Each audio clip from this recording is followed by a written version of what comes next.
Okay, let me get the ballot here. Okay, look, are you ready? Yeah.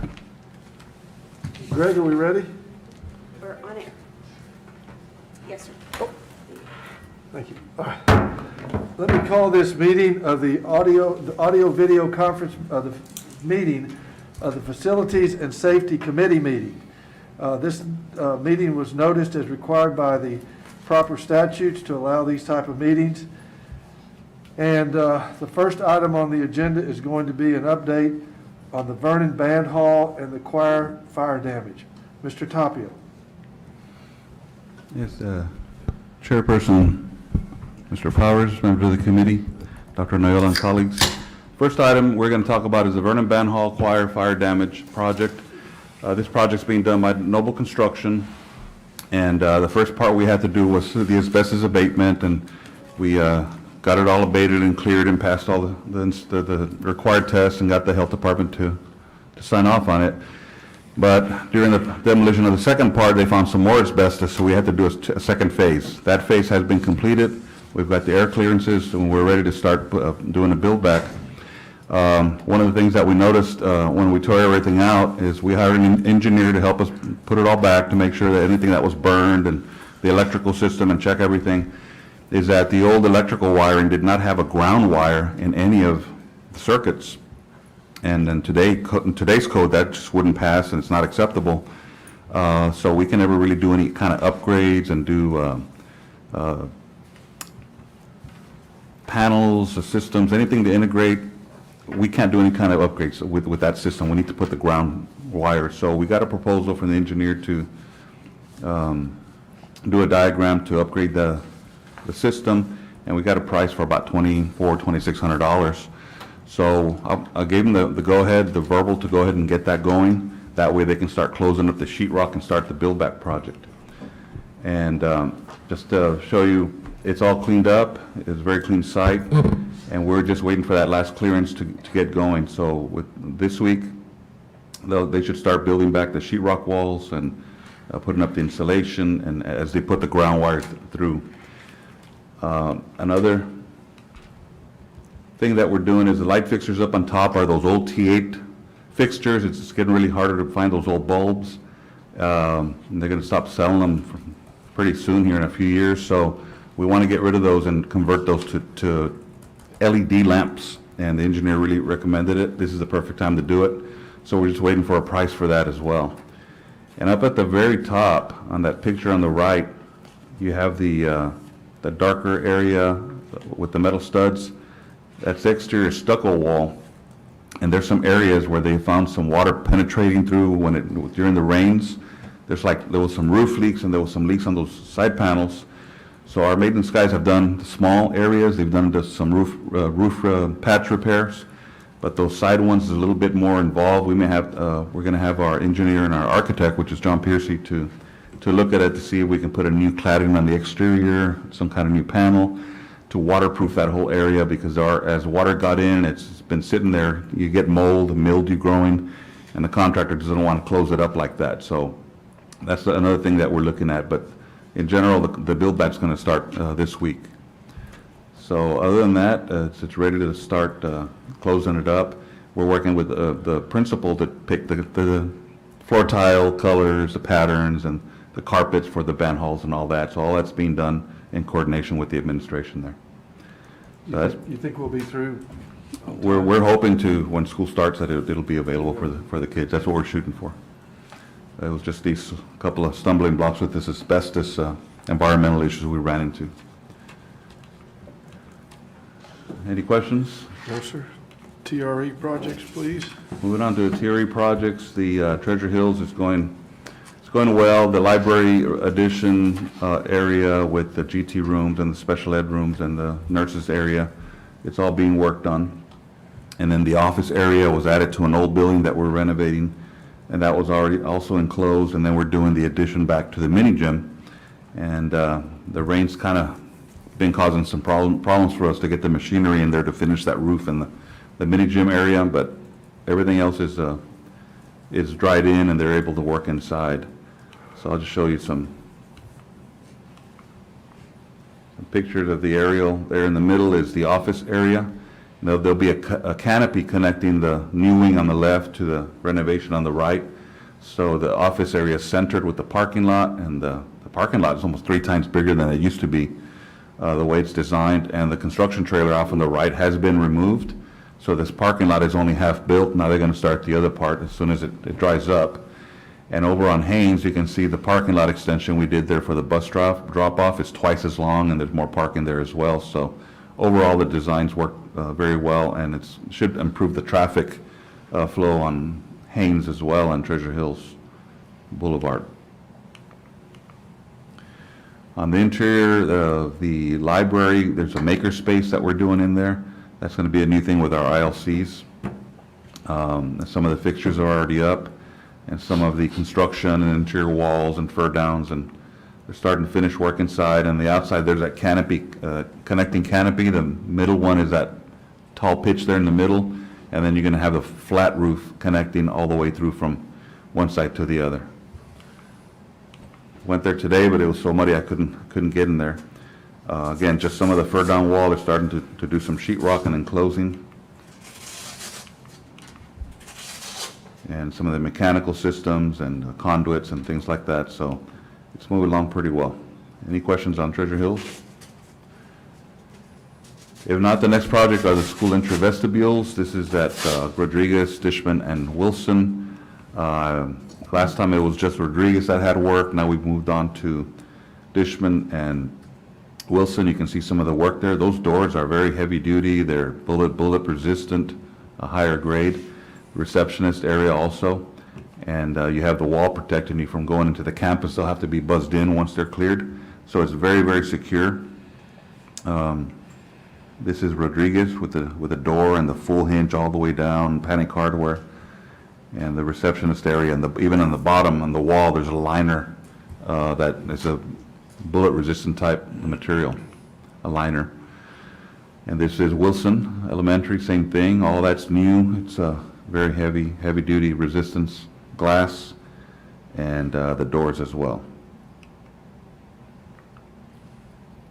It's a small project, just 3 elementaries. Remember, this one was funded through the COPS grant. They look great. They just look so nice. Those doors for the heavy duty are very decorative, really. You'd think they'd be all solid metal color or something like that, but they really look nice. Greg, may I ask a question? Yes, please? ma'am. And I apologize because I've asked this question before and you answered it very well, Oscar, but I want to be sure that I have clearly in my mind for the public, what is our plan for, what is our thinking, and if so, what is our planning for having this be the situation on every campus in the district?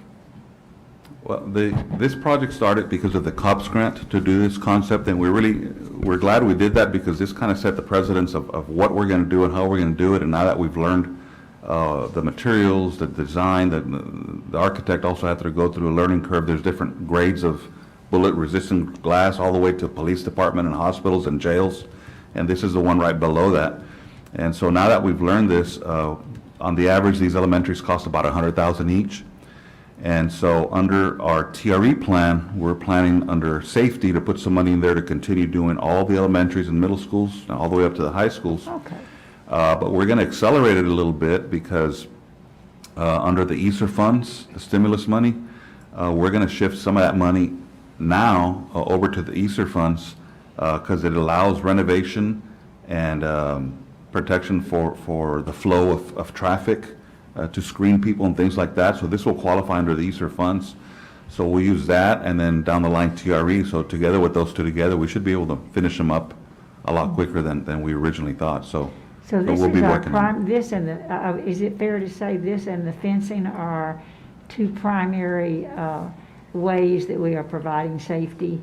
In case we're asked that question, those would be. Yes, definitely. Yeah. We've already done a lot of the fencing. There's just a little bit left to Right. do. Right. But we're also have installed camera systems at all our schools, digital, high state-of-the-art camera systems, Excellent. and security alarms. Security guards too. And we also added security guards at every elementary school that never had That's them. 5 different parts of the plan. That never had them Excellent. before. Right, no, we didn't ever have them before, great. And that's still under the same agreement with the Harlingen Police Department? Or are we hiring them separate from the Harlingen Police Department? The resource officers are the same ones we've had for years, but these are not police officers, they're security officers. But if there's an issue, we'll pull one of the SROs from the high schools to help out, or even Kano, to help out at a middle school or elementary. So we move them around as they're needed, but a full-time security officer at a school, we never had that before at the elementary, so. And so who is performing that function? Our staff. I'm sorry, I meant just our staff, our Yeah, regular staff. we hired security guards this past year, so. But they're not officers, we'll call in officers if we need them, is that what I Yes. understand? Perfect, thank you. Next project is the early college, high school. It's about 75% complete. They're starting to do a lot of the interior finish work. This is a couple of weeks old, this picture here, but it's a lot more advanced. Here's all the brickwork on the west, north side, and on the back side of the campus. That's that Caldwell system in the back of the lecture hall. And then just some of this is the brickwork on the back, and the far right is the vocational shop with the engineering tech with the covered area for deliveries. This is the brick that we selected. They This gave is- us a pretty good. This is a price. brick, yes. Looks good. Turned out very nice. It does. The roof is dried in. There's just a couple of sections that need the flashing over the parapet wall, but you can see all the white material is the finished cap and the metal flashing from the brick to the roofing system. It's all installed. And there you can see the parking lot on the south side. You got the islands, you're gonna have some landscaping in there, irrigation. The fencing's already going up, and it's already got the compacted gravel, so all they need to do is put the asphalt, and they'll do that probably in the next month or so they don't tear it all up with the heavy machinery that's still going in there. Then we have all the chiller piping, with the chillers are in, with the piping systems, and they gotta get insulated. So all that work's going on. On the interior, we have more sheetrock. You can see there the stairwell with some of the permanent railing and the elevator shaft. And on the top floor, you can already see the permanent rail system, and it's being painted. Wow, looks so The Caldwell system up front lets some light come in, but it's translucent, so it's not 100%. It still has that a lot of energy, reflects the heat, and still allows some natural light in. Lovely. That's another view of the front entrance.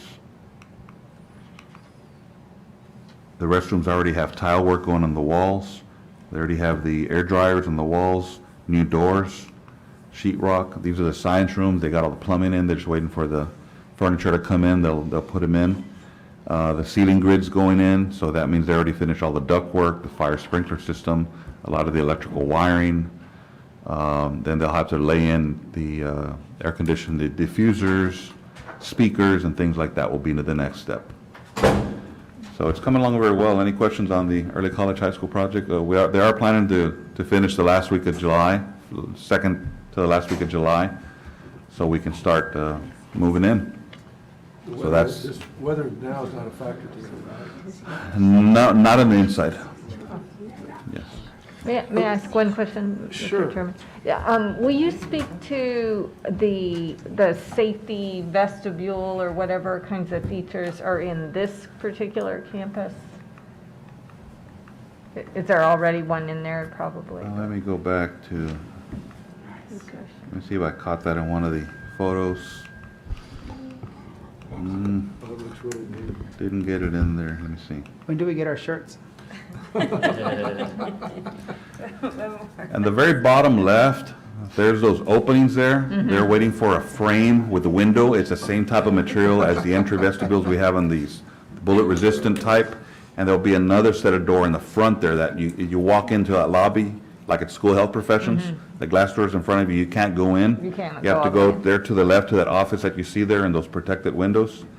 And then once they clear there, they can buzz you to exit through the, over by the stairwell or back into the lobby, and they'll buzz you in. So it's the same concept that's already built into the design of this new campus. Perfect, thank you. Alicia, how many staff people will we have on that campus? Do you know? As of right now, our staffing is pretty much the same. We've added some additional positions for like our specialty pathways, so like the engineering and so forth. We've added a couple of positions there. As we move through, depending on our numbers and enrollment, then we'll adjust staffing accordingly. What do we have now? Do you know? Do you remember the number of staff that we have over at Early College total? Including everybody, it's in the 40s. 40s? Including everybody. Thanks, Oscar. Go ahead. The next project is the Gutierrez Fine Arts exterior improvements. Peacock Construction has this project. It's about 75% complete.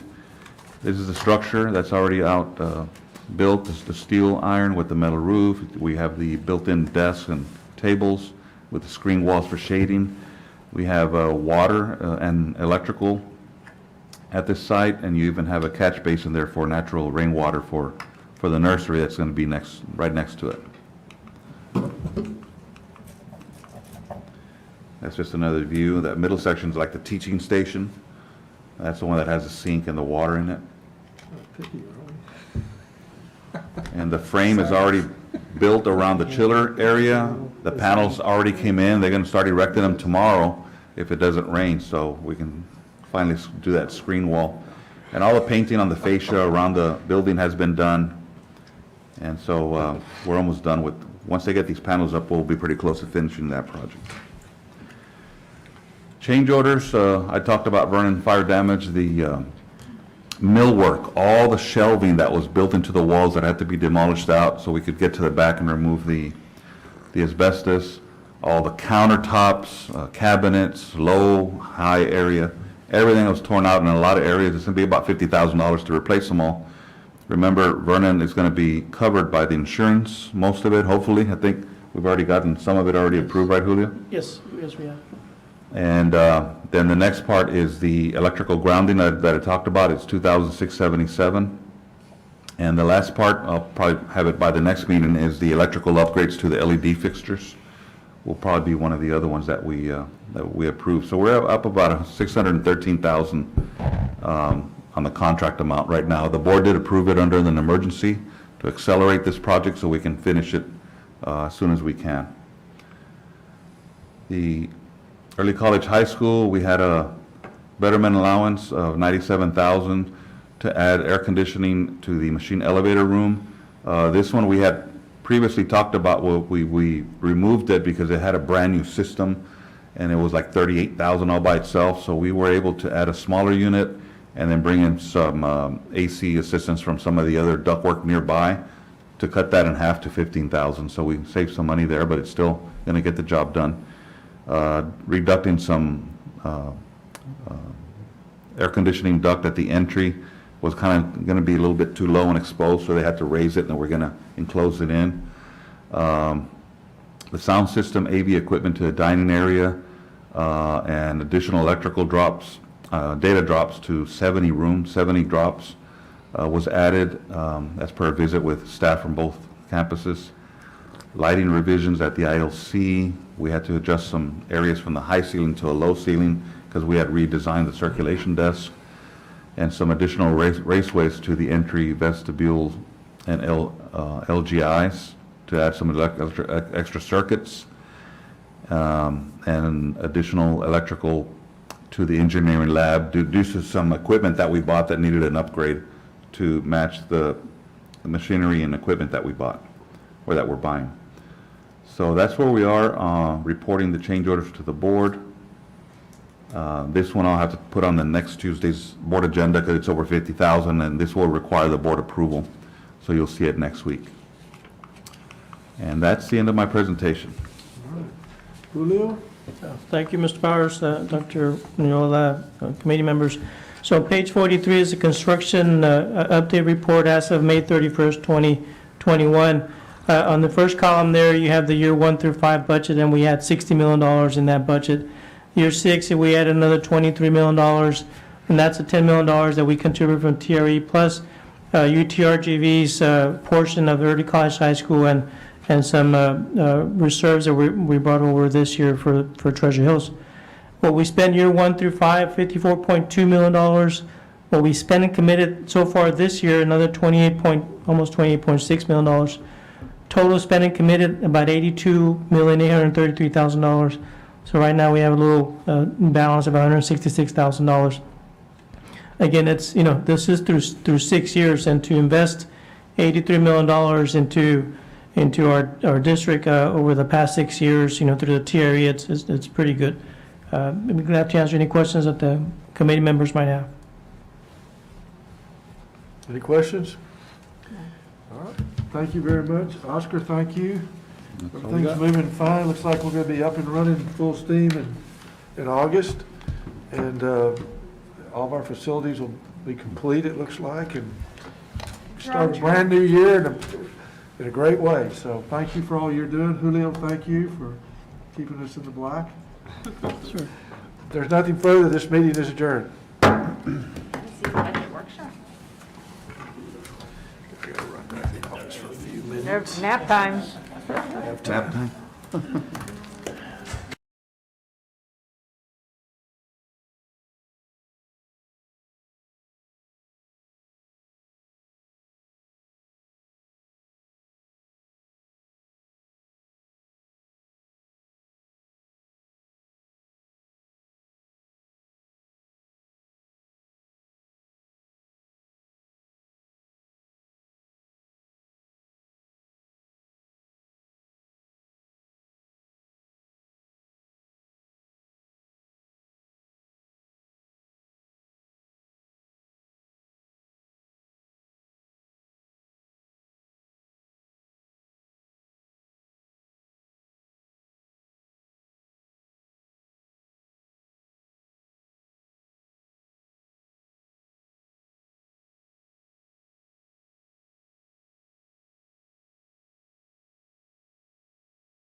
Oops, I gotta find the right agenda. Okay, we're on. All right, welcome everyone to the Transforming Teaching and Learning Committee meeting. It will be an audio-visual or audio-video conference of the Transforming Teaching and Learning Committee meeting pursuant to Governor Abbott's temporary suspension of open meetings laws. This meeting can be conducted this way, and it is viewable for the public. Today, we've got a number of items. We're going to be talking about the Transition Academy Instructional Program, as well as pathways at Utrgv, Harlingen Collegiate High, and some topics for future meetings. And so we're going to go ahead and get started. We have a quorum and can begin. So our first topic will be presented by Dr. Joseph Villarreal, Transition Academy Instructional Programming. Thank you, Dr. Villarreal. Thank you. Good evening, everybody. Dr. Reiniger, board members, Dr. Nuyola, thank you for allowing us this opportunity to present to you this evening as we discuss the instructional programming setup at our Transition Academy. So the project started 2 years ago, and a lot of the updates that you've been receiving really have been about what the houses are going to look like, the rooms are going to look like, but a lot of work has been done behind the scenes as it pertains to instructional programming. What classes are students going to take when they're there? Are students from our high schools going to have access to that? What type of practicums are our students going to be enrolled in? And so we're here to answer all of those questions for you this evening. When you look at our presentation, and in particular, you look at our, excuse me, let me set this up here.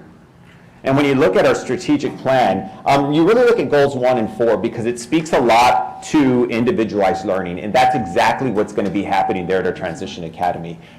Students teachers abiding by the IEP, the Individualized Education Plan, that's going to speak to a lot of the job prep that's going to be occurring for these students, and also making sure that we're setting it up to head into the job placement, excuse me, and be successful through the skills that they're going to be equipped with there at the Transition Academy. So it's an exciting time. A lot of the work that was done behind the scenes by our committees had to do with instructional planning, but also had to do a lot of the framework that was going to exist. And so I have with me this afternoon, I have our Director of Special Education, Dan Garza, and our Coordinator of Special Education, Felicia Garcia. They're going to speak to a lot of what's going to be going on there at the Transition Academy with our instructional programming. So at this time, I'll now go and turn it over to Mr. Dan Garza.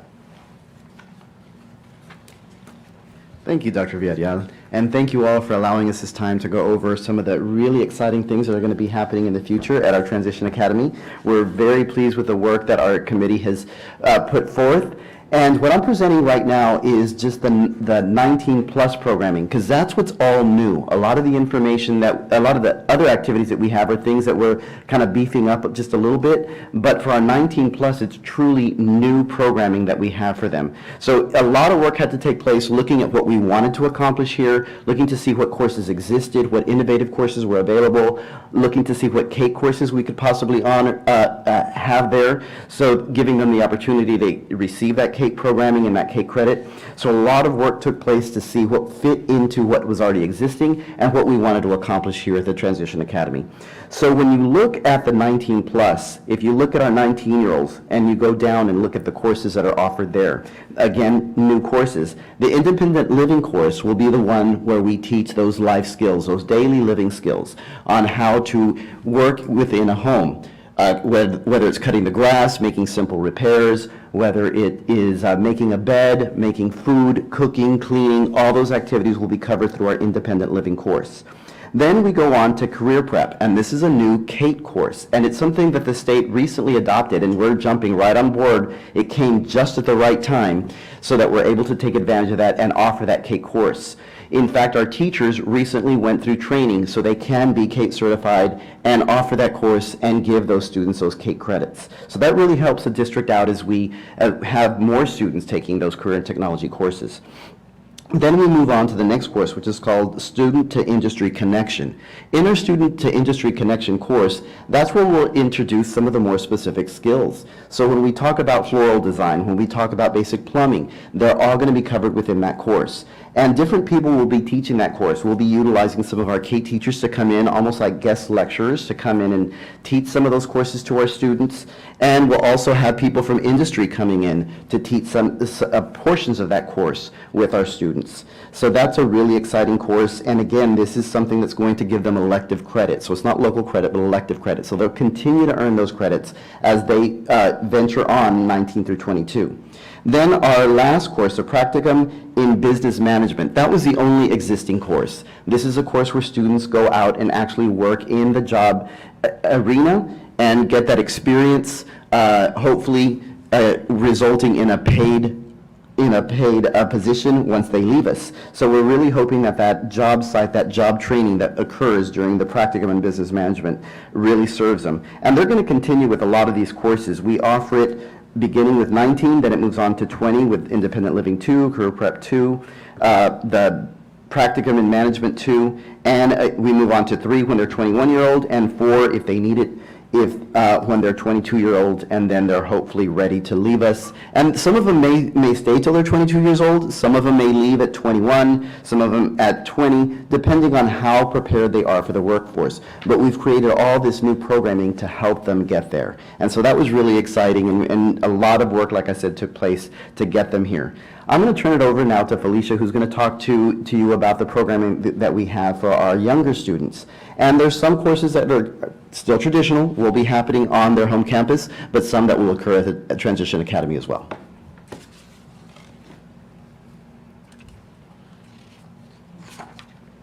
Thank you, Mr. Garza. Hi, everyone. Okay, so what you're looking at here is basically our courses or our sequence of courses that our students who right now are currently in 9th through 12th grade.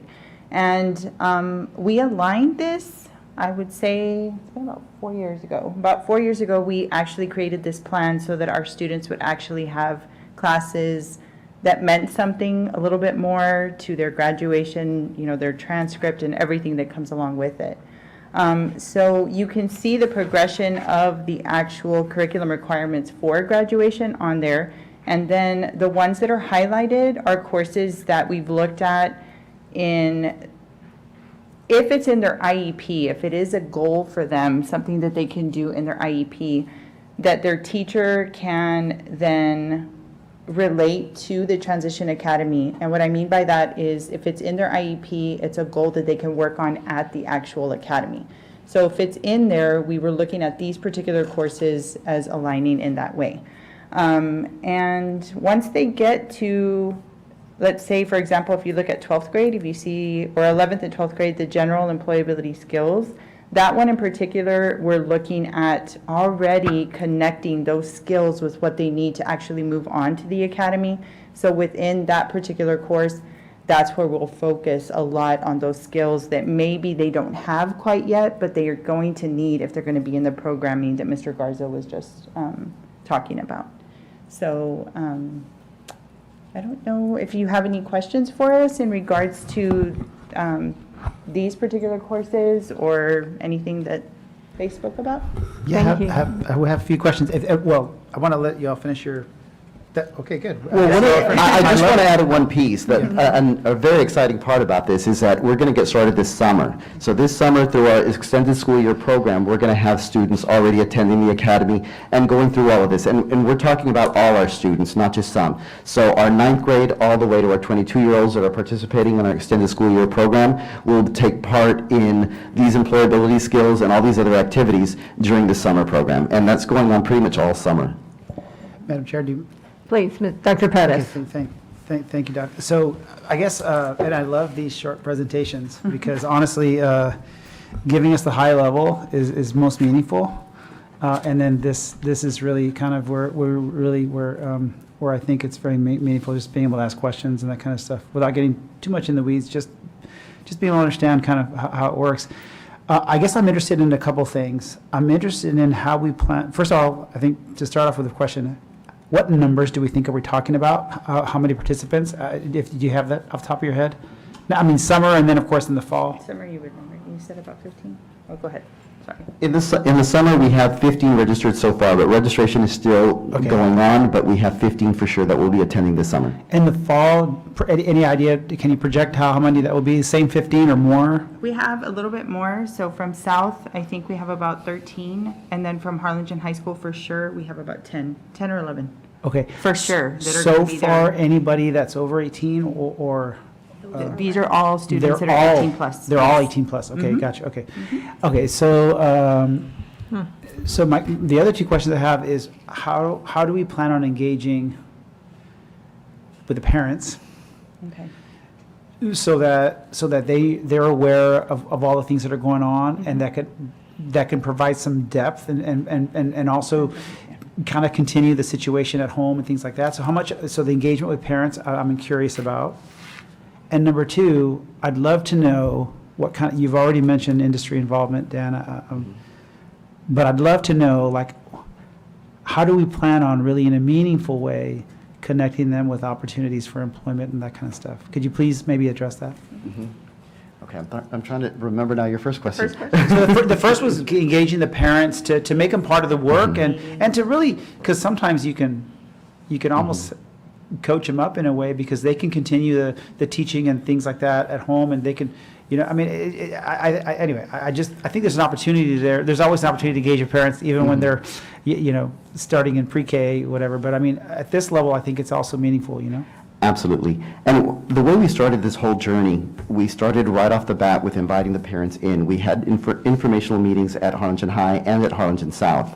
And at those times, we talked to the parents to see what they wanted out of the center. So we want to continue along that same vein, but now telling them this is what we have, and as we continue to grow, what do you continue to seek or expect from this Transition Academy? So by involving them, letting them know what's available and what we're doing there, that can help them support their students as they go back home, knowing what we're doing at the center, but also giving us the information so that we are giving them exactly what they want. Because we did that not only with parents, but with industry in our area as well. What are you looking for out of students that graduate from our school district? What kind of skills, what kind of employability skills are you looking for so that you can hire our students in the future? And that's how we make that meaningful, that tie in with industry as well, making sure that we are covering the exact skills that they're needing out of their employees so that our students can be ready to take part in being employed with those different industries. Now, those conversations have just started. So we've started with a few and we're learning from them and we're kind of tailoring our questions and our approach. And the plan is to continue to expand that and talk to others, not only to just in Harlingen, but those surrounding areas as well. Thank you. And then I would assume that, we would even have career days and maybe opportunities where we invite industry folks in to meet some of these, students and things like that. Right now, currently, just so you know, both high schools are very involved with Texas Workforce Solutions, or I think it's, they always change it. I mean, Sure. moving back and forth, but we have a lot of involvement in the schools right now, particularly with that group and with our students who are 11th and 12th grade that aren't considered this population, right? Okay. So we were thinking, having parent meetings there at the Transition Academy and bringing in those entities like Texas Workforce and even Tropical, things that parents sometimes tend to shy away from because they get nervous, they're a little bit scared about what that means, about those services, and we tend to always want to give them that information up front, with the people there.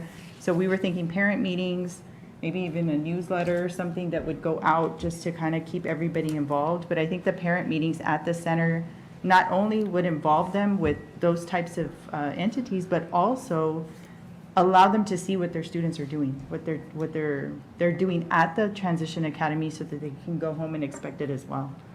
So One of the activities that they do there at both campuses, or both comprehensive campuses with Texas Workforce Solutions, is that they'll bring representatives that work with the students throughout the day, train them in the area of job interviewing skills, right?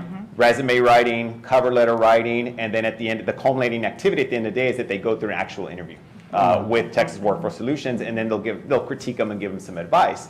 And so that is going to be occurring there at the Transition Academy when we look at our Career Center computer lab that we have there in one of our dens, where those activities will be able to continue to take place beyond high school. Well, I love it.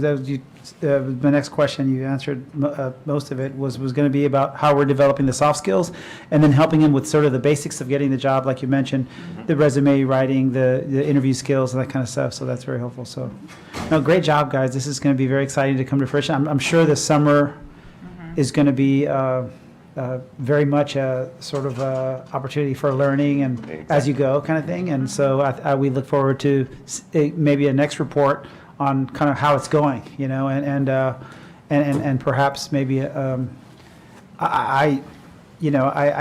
missed the visit. I've been there before, but it wasn't ready yet. But I'd love to visit when it's in action, you know, kind of thing. So I'd love to see that. So thank you. Yeah. Our program starts June 21st. Awesome. Well, thank you all for your great work. Thank you. Thank you. Mrs. Flourier, Yes, please. thank you. I'm sure that this was addressed early on as part of the thinking and the rationale for this fabulous idea. But I'm wondering now that, you know, if we can kind of wrap around, because now it's here. You know, now the building is here, and now it's been introduced to the community and the families especially, and you're creating your curriculum, and we are rolling it out and ready to go. So at this moment perspective, I'm wondering how you feel, how you would elucidate, how you would talk about the differences that you believe the opportunities are going to be there in a different way now. I'm wondering how you would describe how the difference that you think is going to happen with the programming as opposed to what the same age students received on their home campuses in reality. So in reality, we have added, with the courses that we've added, every year becomes a little more specific, and the goal becomes a lot more fine-tuned. So when they were in their campus, they were still getting a lot of the same things that they got before. And our students need a lot of that reinforcement. However, by being at the center, now we're focused more on business, industry, and those job skills. So they're getting a little, the information they're getting, the curriculum they're getting is a little more specific to work and life after high school. So that's what's different than what we had before. So by researching what courses were out there, again, there's a lot of new and innovative courses out there that just became available that we're jumping right on. That's going to give us the ability, the avenue to teach those skills so that they're better prepared than they had been in the past. Thank you. In an environment that is conducive to teaching those specific skills. Exactly. Great. Thanks. Our think teachers, it's wonderful. and just so I can mention one more thing, our teachers are wonderful and they've done such a great job on campus. You'll see them try to simulate a bedroom or simulate a kitchen or, you know, just skills that they're trying to do. And they're so excited to be able to use an actual kitchen, an actual bedroom, an actual bathroom where they can teach them these skills that it didn't really stick, you know what I mean, in the classroom, only because they're trying to assimilate it. You know, they create their own little area, but it's not really what they know of, you know. And this way, it's an amazing way for them to transition into that and then actually be working on those skills in a home setting. So I think it really is going to be making a difference for them, you know. That's wonderful. It's just a small detail, you know, to change that location. Mhm. But I really thank all of you for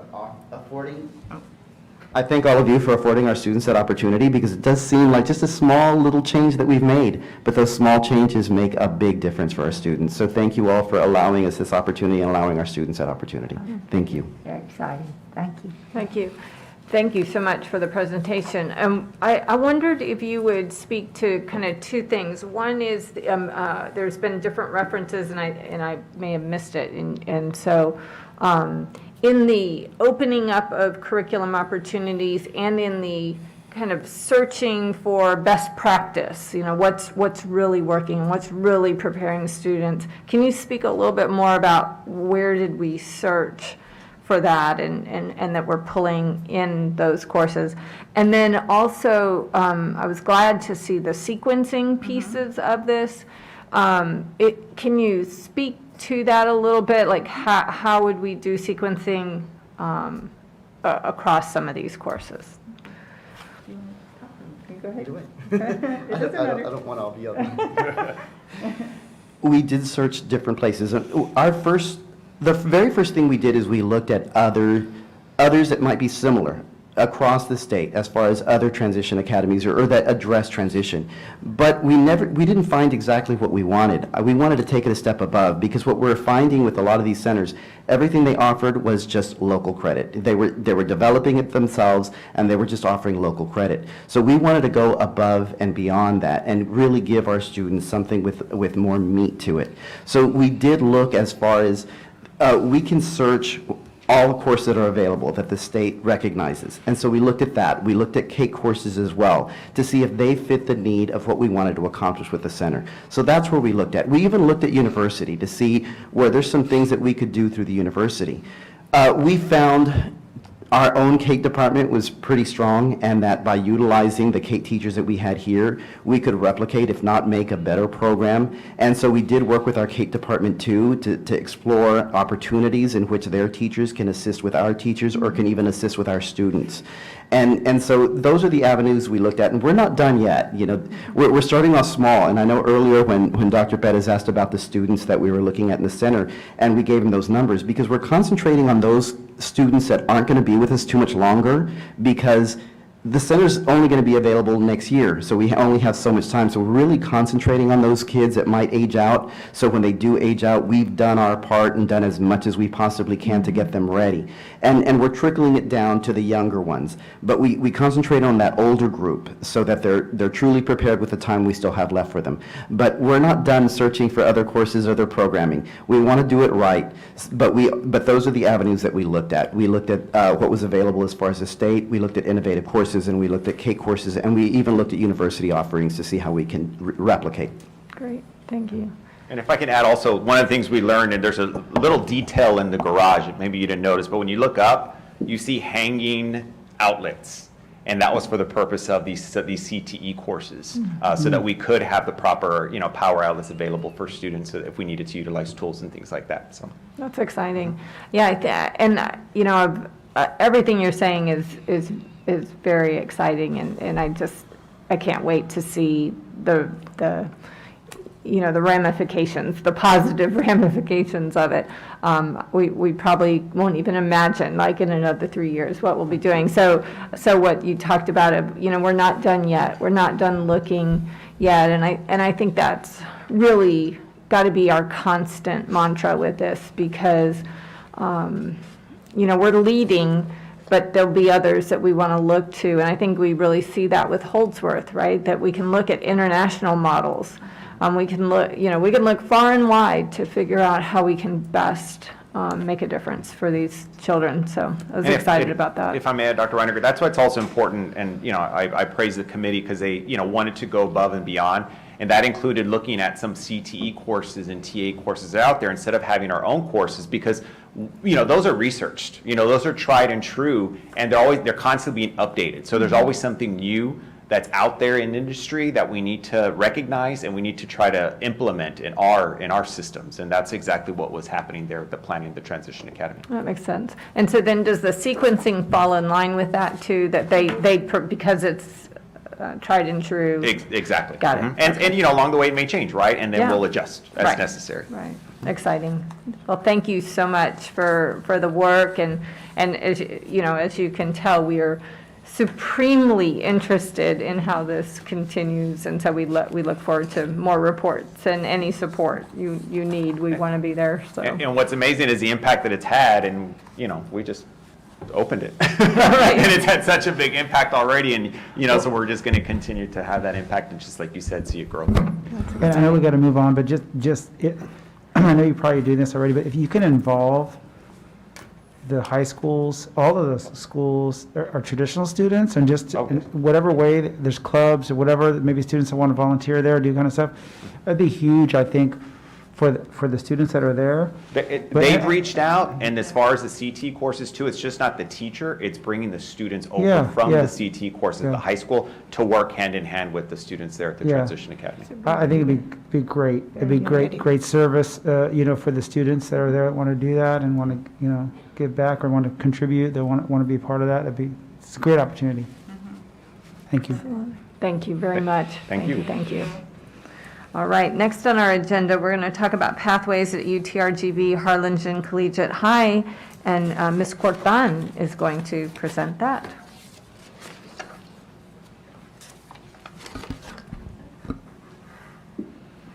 Madam Chair, board members, superintendent, senior team, and audience. It's a hard act to follow, but I'm going to try to be as exciting as they were. So we're here this afternoon to talk a little bit about Harlingen Collegiate High. So practice that. No, not really. I know. But we do have to have a conscious effort to remember to say it's the Utrgv Harlingen Collegiate High. So a couple of things I'm going to bring you up to speed on what our year has looked like with Collegiate High. So as we have made our way through the year, we have been preparing for this coming school year.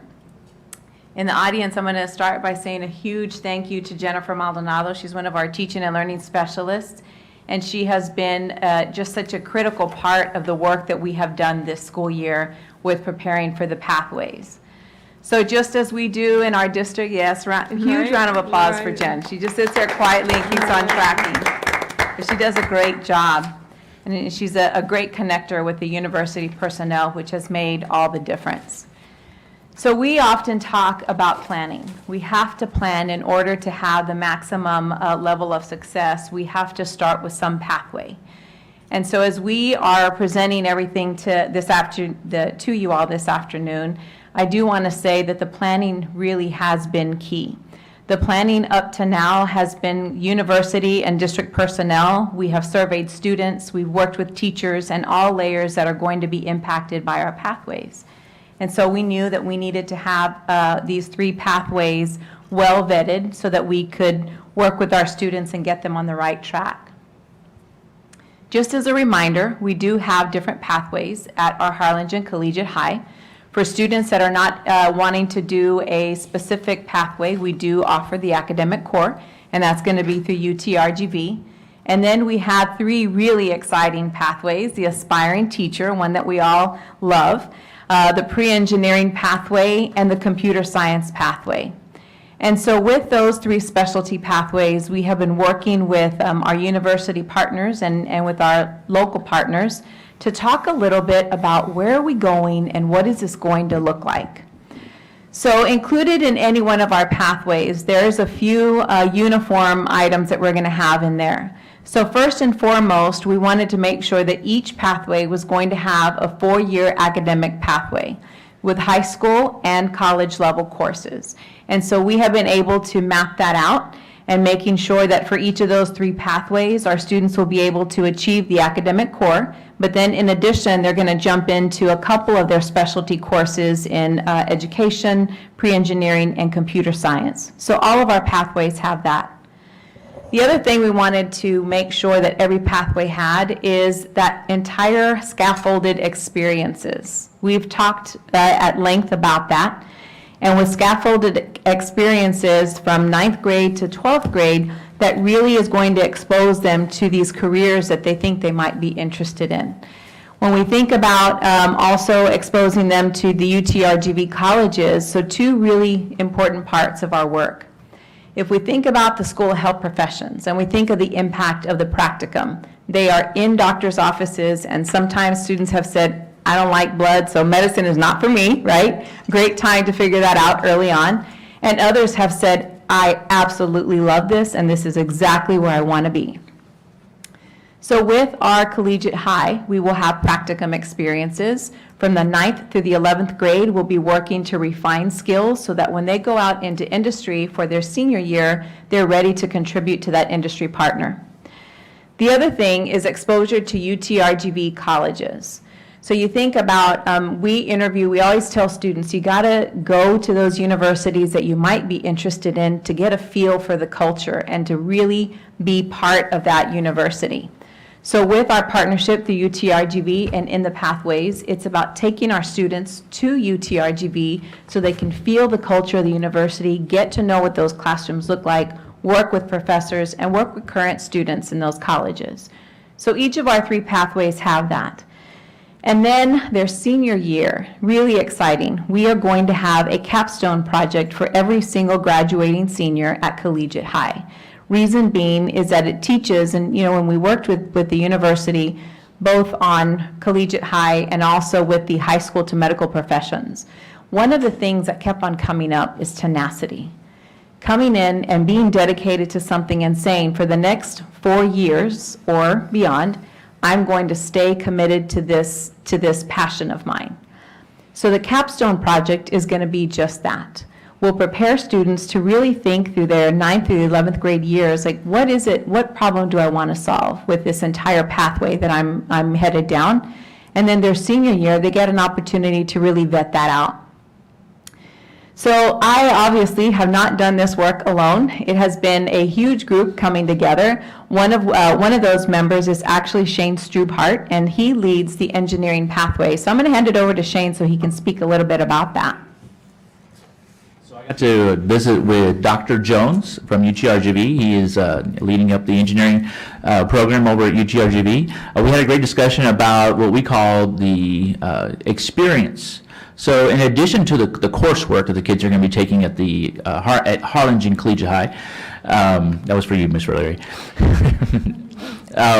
We want to know what is their experience going to be like. Well, in their freshman and sophomore years at Harlingen Collegiate High, kids will continue those experiences that they currently undertake. Like, for example, our robotics program. As a matter of fact, Early College High School right now is preparing for the state championship. They advanced to the state championship in robotics, and so we don't want that to end. So we're excited about them continuing the robotics program in their freshman and sophomore years. In addition to that, they also compete in the Team America Rocketry Challenge. And so every year they build rockets, which is great because we have a rocket company just down the road here, 2 of them as a matter of fact, ULA and Spacex. And ULA has always helped us out. I'm sure Spacex is excited to jump on board with that to help us out with that challenge. And so they will continue their rocket competitions. And also their Sea Perch. Sea Perch is that robot that they put in the pool and they do some underwater aerobic type things. And so it's a really cool program. And they've also advanced to the national level before with Sea Perch. So Early College High School, I like to say that robotics and engineering, that's their football. And so we sometimes have had up to 100 kids on the robotics team. Think about it. That's like 1/4 of the population on the robotics team at Early College High School. They love to compete in anything that's engineer related. Well, those first 2 years, the kids will continue to get involved with those competitions.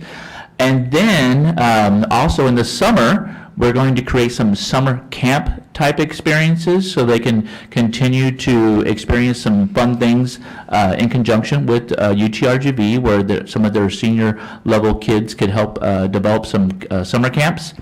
But when they get to their junior year, they will transition into some more competitive, little more difficult challenges. For example, the IEEE College Robotics competition. That is a college level robotics competition where there's some heavy engineering involved in that.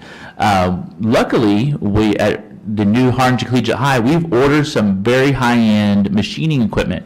So we'll actually be able to laser cut metal and fabricate metal gears for some heavy robots. And so that collegiate robotics competition is going to be pretty stiff. And so they'll actually be competing at the college level with the robotics now. Also, the rocketry, the college level rocketry competition, if you'll remember Jeffrey Gavada, he graduated from us a few years ago. He works at Boeing and now NASA. Well, he competed at this competition when he went to Michigan, I believe, for college. Minnesota, yes, the out-of-town college. So yes, he competed in there. That was one of the reasons that NASA hired him, was because Boeing hired him, because he had a lot of experience in that area. Well, our kids will compete at that starting their junior year. Also, the green car. So this is something that Utrgv hosts. They actually have a green car competition where the kids have to build a car that runs on batteries, and they have to drive it for 90 minutes. And if they complete 90 minutes, if actually makes it the 90 minutes, whoever's in first wins the competition. So they'll actually graduate to that. But in addition to that, they're juniors when they start developing their capstone project.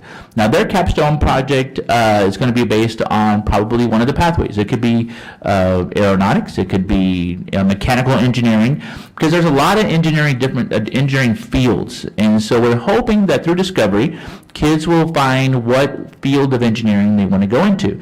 Well, and that's when they can start developing their capstone project. And they'll actually take 2 years to develop that. Now, one of the things that Dr. Jones has told me was that in engineering, kids need to learn how to work in teams. And so he would like to see that this capstone project be a team project. And so if you have several kids that want to go into mechanical engineering, they will actually develop a team that works on a big project. And they will actually, there's a process that they have, they're engineers, they have a process to develop or to decide who will be the lead and who will be serve certain parts on that project. And so, and then starting their junior year, in the summer, they'll actually do internships. And so this is where we hope that they'll actually get to go into some engineering companies and do some internship work and help build up that resume. So super excited about the engineering opportunities. I think it's going to be the most exciting field, if you ask me, Ms. Cortan. And that's all I got. So just as exciting as engineering is computer science. And if you know Jesse Saldivad, he comes from that world. And so Jesse Saldivad is actually our ACE director, but I have never met somebody more enthusiastic about STEM than Jesse Saldivad. He leads our computer science group. And with the computer science group, we're working with Dr. Quiter from Utrgv. And if he could create the ideal scenario, he would take our kids right away and plug them into those classrooms the earliest that they can possibly get there. So in our computer science pathway, it's really about that focus there is starting to delve into a little bit of the cybersecurity, but also Dr. Quiter and that team have looked at bringing our students to visit and to make connections with current seniors in their college. And the reason being is that he says, there's a lot that goes into computer science, but it's not, the projects that you're going to do with computer science look a little different. And so bringing them to the university to hear about things that they're working on is going to be critical for them. The other thing that he mentioned is that they have kind of like a best practices, like a science fair in a lot of ways, but specific to computer science. The same concept that Dr. Jones talked about, working on a team, it's so important for these students at Utrgv. And so Dr. Quiter and the rest of that computer science team, they are going to be bringing our high school students to make connections and create a mentorship program right away that freshman year, so that our students, our high school students, go to the university, see what it's all about with the hopes of doing a capstone, much like Mr. Strubart discussed with the engineering pathway.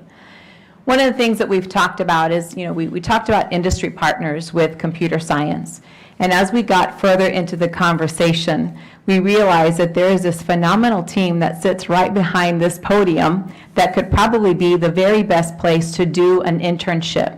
Because right here in our school district, we do filters. We are compliant with everything that we need to be compliant with in public schools. We're looking at cybersecurity. We're looking at deployment of devices. And so think a little bit about what computer science internships could look like right here in our school district, where we're teaching them a little bit about our systems, and they are able to be part of these big projects that we're launching. So that's our computer science pathway. And then I'll talk a little bit about the Aspiring Teacher Academy. So this is definitely one of those programs that, because of Step Up, was a direct result of our work with Utrgv. A lot of investment in the Aspiring Teacher Academy as well. And so if you look on the screen and you kind of look at what the different years and the experiences will look like, we have already launched this pathway actually. This year, Mrs. Maldonado took that freshman year experience with observing, teaching, and designing a reading activity. So we did a soft launch of the Aspiring Teacher Academy, where our students from Utrgv worked hand in hand with Mrs. Maldonado and a couple of other individuals in our district, and they actually designed a lesson plan. They learned about their student, they designed a lesson plan to meet the needs of that student, and then they delivered that lesson via Zoom. And so we did that with students at Bonham. And Mrs. Ramirez, our principal out there, said, you know, I'm a professor of aspiring teachers, and let me tell you, I want to know who helped them design that. And Jennifer said, nobody. We taught them about the teaching and learning framework, and they brought every aspect of lesson planning to the table. And so it was a great day at Bonham. But to be able to see that, and we had professors join us via Zoom, and it was probably one of those pivotal moments because the professors could see just a glimpse of the possibilities. So it was a great launch of our Aspiring Teacher Academy.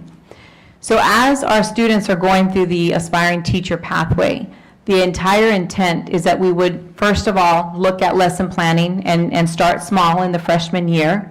As you go into the sophomore year, we would be remiss if we didn't look at literacy, very intentional focus on literacy. We've learned a lot from Mrs. Romero and Mrs. Alvarez, and that's definitely an area that we can leverage our partnership with NIHouse. So you'll see a little element of that our sophomore year. Then as you get to the junior and senior year, the intent is that they would gradually make their way into classrooms and be able to deliver lessons, co-teaching with teachers, and then their senior year, they will be delivering lessons to students. So there's a lot of power in what we're doing with our Aspiring Teacher Academy. And so none of this is going to be possible unless we bridge our public school teachers with university professors. So I'm really excited to let you know that in about a week or so, we will be bringing all of our Collegiate High faculty in conjunction with 17 professors from Utrgv, and we are going to have our first common professional learning experience with Apple. Really excited about that, and I'll tell you why. Because there are some elements, when you think about innovative teaching, and you think about we're preparing a very different type of student that's going to go into our Utrgv system. So the planning really starts today. So bringing the professors together with our teachers, we're wanting to make sure that we have a common language between the high school and the university. So you think about being powered by Apple and all that that can entail. That's the first part. And one of the things that Dr. Bailey said from the beginning is, you know, we're a university powered by Apple. So if we could make that possible at our high school, that would be phenomenal. So we were able to do that. Now we're jumping into conversations about common assessments. So during our June professional learning with Apple, the focus is going to be about having some common areas that we will use for teaching and learning. For example, we will have a tool called Nearpod, which I'm sure some of you have heard of, and that Nearpod tool will allow us to create and deliver assessments to our students. But professors will do that, and those are the professors that will be teaching our students in their dual enrollment courses, and then at the high school faculty will also be engaging in that as well. The other thing is that you think about college readiness, and as our kids jump into the university level, we wanted to make sure that we were going to prepare them, starting at the 9th grade level, to create a portfolio to be able to say to a college or university recruiter, this is who I am and this is what I've accomplished. So that's also going to be a focus with our professional learning. And it's about getting our teachers and our professors just to have dialogue about how we're going to prepare these students so that those professors are aware of what we're doing in our schools. So I will say that Utrgv continues to be a great partner. I can see that our partnership is really evolving. Our conversations are about different things now. And so it's really, really rewarding because now we're jumping into instruction. I think we've all come to the conclusion and to the reality that the work that we're going to do at Collegiate High is going to impact not just the Texas public school system, but also the university. And so to bring both sides of that partnership together now is going to be the best way to prepare for what's to come in the future. And with that, I will open it up to questions and conversation. Dr. Perez, please. Thank you, Madam Chair. Thank you. So several things. First of all, amazing. You got me, my mind racing here. So First of all, thanks for including early literacy. I think that's brilliant in terms of it's one of the things we do quite well. It's also one of the areas where we have a lot of depth in terms of our stakeholders and experience and things like that with Newhouse and Nyhouse and stuff, and Carmen and Carmen. But we have a lot of, I think, a lot of opportunities there, and part of the excitement is because I think that universities need to step up and help public schools create early literacy experts, right? And I think that why not start it when they're in high school? And so I'm really excited about that. The Apple opportunity, I think that's huge. Circle back with me about that Cupertino trip. I think we've talked about that about a year and a half ago, pre-pandemia, as they say, before the pandemic. And We just reminded them of the Cupertino trip. yeah, Yes. so no, we'll figure out a way to make that happen. I think that they're really keen on this area, the Rio Grande Valley, and of course with UTRGV and that kind of stuff. And so I think that that's going to be critical in creating a regional sort of maybe opportunity. So let's circle back on that. But I also, there's got to be a way to involve Holdsworth as well in a more meaningful way. So be thinking about that. I think it'll happen organically already just because we're so involved deeply and heavily with Holdsworth. But I'm just curious to see how there could be some synergy with Holdsworth with UTRGV, Harlingen Collegiate High. And then lastly, as far as the engineering and computer science, I was surprised that in all of this conversation, I only heard SpaceX Starbase mentioned one time. I just can't imagine they couldn't be more meaningfully involved in some way. It just seems to me they should be all over this, and how can we really, in a more meaningful way, involve Starbase in SpaceX and that kind of stuff, and even with regards to robots and things like that, the robotics, that kind of thing. They've got a lot of equipment here and there, tunnels they're digging under cities and all kinds of things that they're doing. We've got to figure out a way to get them a little bit more involved in a meaningful way, because at least with those two pathways, they'd be all over it. So, but great work. This is going to be really, really exciting. And I think also the professional development piece is really interesting to me, and I'd be curious to see how that goes, because of previous discussions with the sort of the evolution of this early college high school now to UTRGV, Harlingen Collegiate High, and how, UTRGV needs to step up in terms of the coursework and content that they're delivering, because they're going to be getting, after graduation, a different kid now, right? Right. So- And that's really why we decided, we had a chance to visit with their Apple rep and our Apple rep. And so it just kind of started as a conversation from there. But if we're going to be powered, if both institutions were going to be powered by Apple, we knew that we had a golden opportunity to bring them into one room, because both groups could really use that professional learning. So we started from there, and just kind of through conversations led to where we're going to be next week. So I do think that that's going to be critical. We're starting with 17 professors with the anticipation of expanding that group every year, because it is going to be very different. And I'll speak a little bit about SpaceX. So Shane and I have been there a few times. And so every time that we go, we just plant these little seeds. And so we are in the process of wanting to bring SpaceX to the table. We realize that that's a game changer for our students. And not just for the pathway, just it's incredible. The work that they're doing there is just miraculous, right?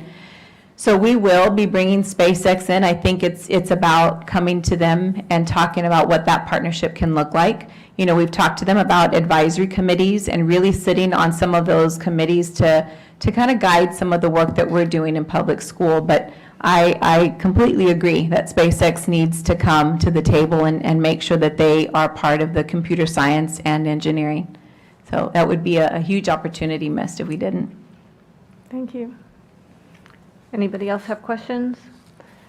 I wondered if if there, thank you so much, super exciting, equally as exciting as the past presentation, so you achieved your goal. They were No, both Dr. Villarreal's very fabulous. exciting. They are both very fabulous. I would love to hear about, are there still some ideas in development about the engineering and the computer science for certification that the students will get? I do think that that's just a cornerstone of everything we're doing, and I'd love to hear more about that. And then the other thing I was thinking about is, it certainly what we're talking about has ramifications for UTRGV, but it also has huge ramifications for every other one of our campuses, right? As we're doing cool things, we can't help it, right? I know we're going to be like, but all the, like the pods and it just cycles as it should. And so I was just thinking that what kinds of ideas are you already incorporating into the dissemination of these innovations to our other campuses and curriculum? So I'm going to jump back to the certifications conversation. We have had the certifications conversation. Raul Alvarez is part of our design team, and so we'll be embedding those in there as well in the pathways. So I'm going to talk a little bit about your second question, because when we first started Early College High School, the intent was to create a small learning community that the rest of the organization could learn from, about how to create those small learning opportunities and what that can look like. So Dr. Neola and I have been talking a little bit about what individualized professional learning looks like for leaders and for teachers in our district. And so in the design of that, it's about making sure that people know exactly what's going on in our district, because when you go and sit at any campus, there's something to be learned from every campus. And so making sure that we start building those connections from one campus to another is going to be really important next year. While we're doing that, we can also leverage strengths of leaders. And so I'm just going to kind of throw out an example, and I hope Dr. Neola is okay with this. She'll stop me if she's not, right? But one of the conversations and the redesigns that we're doing is our monthly assistant principal meetings, because those meetings we have once a month. It's the day after the principal's meeting. And we're bringing our APs up to speed, and then we deliver a professional learning. So every month we do that. And so we've talked about, wouldn't it be great to be able to, just like we're expecting our teachers to deliver individualized learning, wouldn't it be great to take pods of assistant principals to go and learn from another leader in our district and spend a couple of hours there really learning about the system? And so with that would give us an opportunity to bring everybody through Collegiate High and other campuses. We heard a little bit about the Transition Academy. That's going to be another one of those areas that we have to learn about within our organization. We need to be educated on what best practices are going on, and then we can take that back to the campus. So that is something that and her sentiments were the same as what you just expressed right now. Is how do we take all these great things that are happening and all these wonderful leaders, how do we get that and share that with the rest of the organization? And so that's just one of the ways that we're going to try to do that. And just making sure that we continue to provide professional learning teacher to teacher. Because we've also found this year that is the most powerful professional learning for our teachers, is from one practitioner to the other, because they are living a similar story, different from an assistant principal or a principal or anybody else. Great, thank you. Yeah, it's exciting, because we should never be surprised by our enthusiasm to disseminate good ideas. Instead, we should build systems to make sure that it happens. So that's great. Super presentation. Yes, Mrs. Fleury, please. Well, it's hard to think whether we should be doing a drum roll or applause or what we should be doing, because this is extraordinarily exciting. And I particularly love the elevation of the ideas that I'm hearing now, because, as you well know, Veronica, as a former teacher and former principal, that just precisely as an example, what Belinda just referenced right there, we've been trying to figure out ways to do that for decades, correct? We've all known this needed to be done. You know, I remember back when we did our walks around the campuses, and we found that the secondary principals had never once stepped foot on an elementary campus and vice versa, oftentimes. And it was just, you know, it was shocking to the board members. We had assumed that was happening, and it was not happening.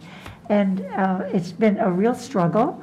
And I just think the opportunity to use this extraordinary work that has gone into planning the Utrgv Harlingen Collegiate High and the effectiveness of your strategies, the intentional work that has gone into so many specific areas.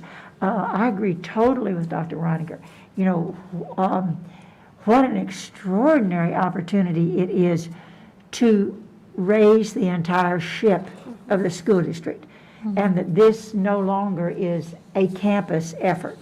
You know, this is a great, great concept, but how much greater it is than the concept itself. It is, you know, to employ it, what we're learning throughout the district. And to me, that's going to be our greatest success. Yeah, our greatest success is when what we have been employing and developing this on the level that you're doing really can spread. If we can pull that off in HCISD, we will be a leader nationwide. I truly believe that. I truly believe that. This has been the missing piece, and who would have ever thought that creating a separate campus and doing it so incredibly well is actually going to be the vehicle that we have all been looking for all these years to raise the entire ship. So kudos, kudos, kudos. You know, this is fabulous. There's no telling where we're going to be, you know, 5 years from now, a decade from now. Public education, at least in HCISD, will be totally different. So talk about transformation. I mean, we've only got our little toe in the water of transformation based on what you're presenting here today. And I mean, where this is going to go, you know, truly the world is the limit. So I'm very, very excited about this. I had not been dreaming that we were going to go to that level. That's a whole different ballgame. And also, we'll take our Utrgv to a whole different level as a university as well. So what a partnership. Absolutely. What a partnership. Thank you. No pressure, right? No pressure. But you're doing it. Yeah. I mean, you're the one. It has been a lot of fun. Hallelujah. Hallelujah. Thank you so much. All right, let's go to our last topic. Dr. Nayola, if you Sure. would talk with us about topics for future Yeah. meetings. Absolutely. And so Mrs. Corton's, one of her last slides that says it all begins with building human capital across institutions, right?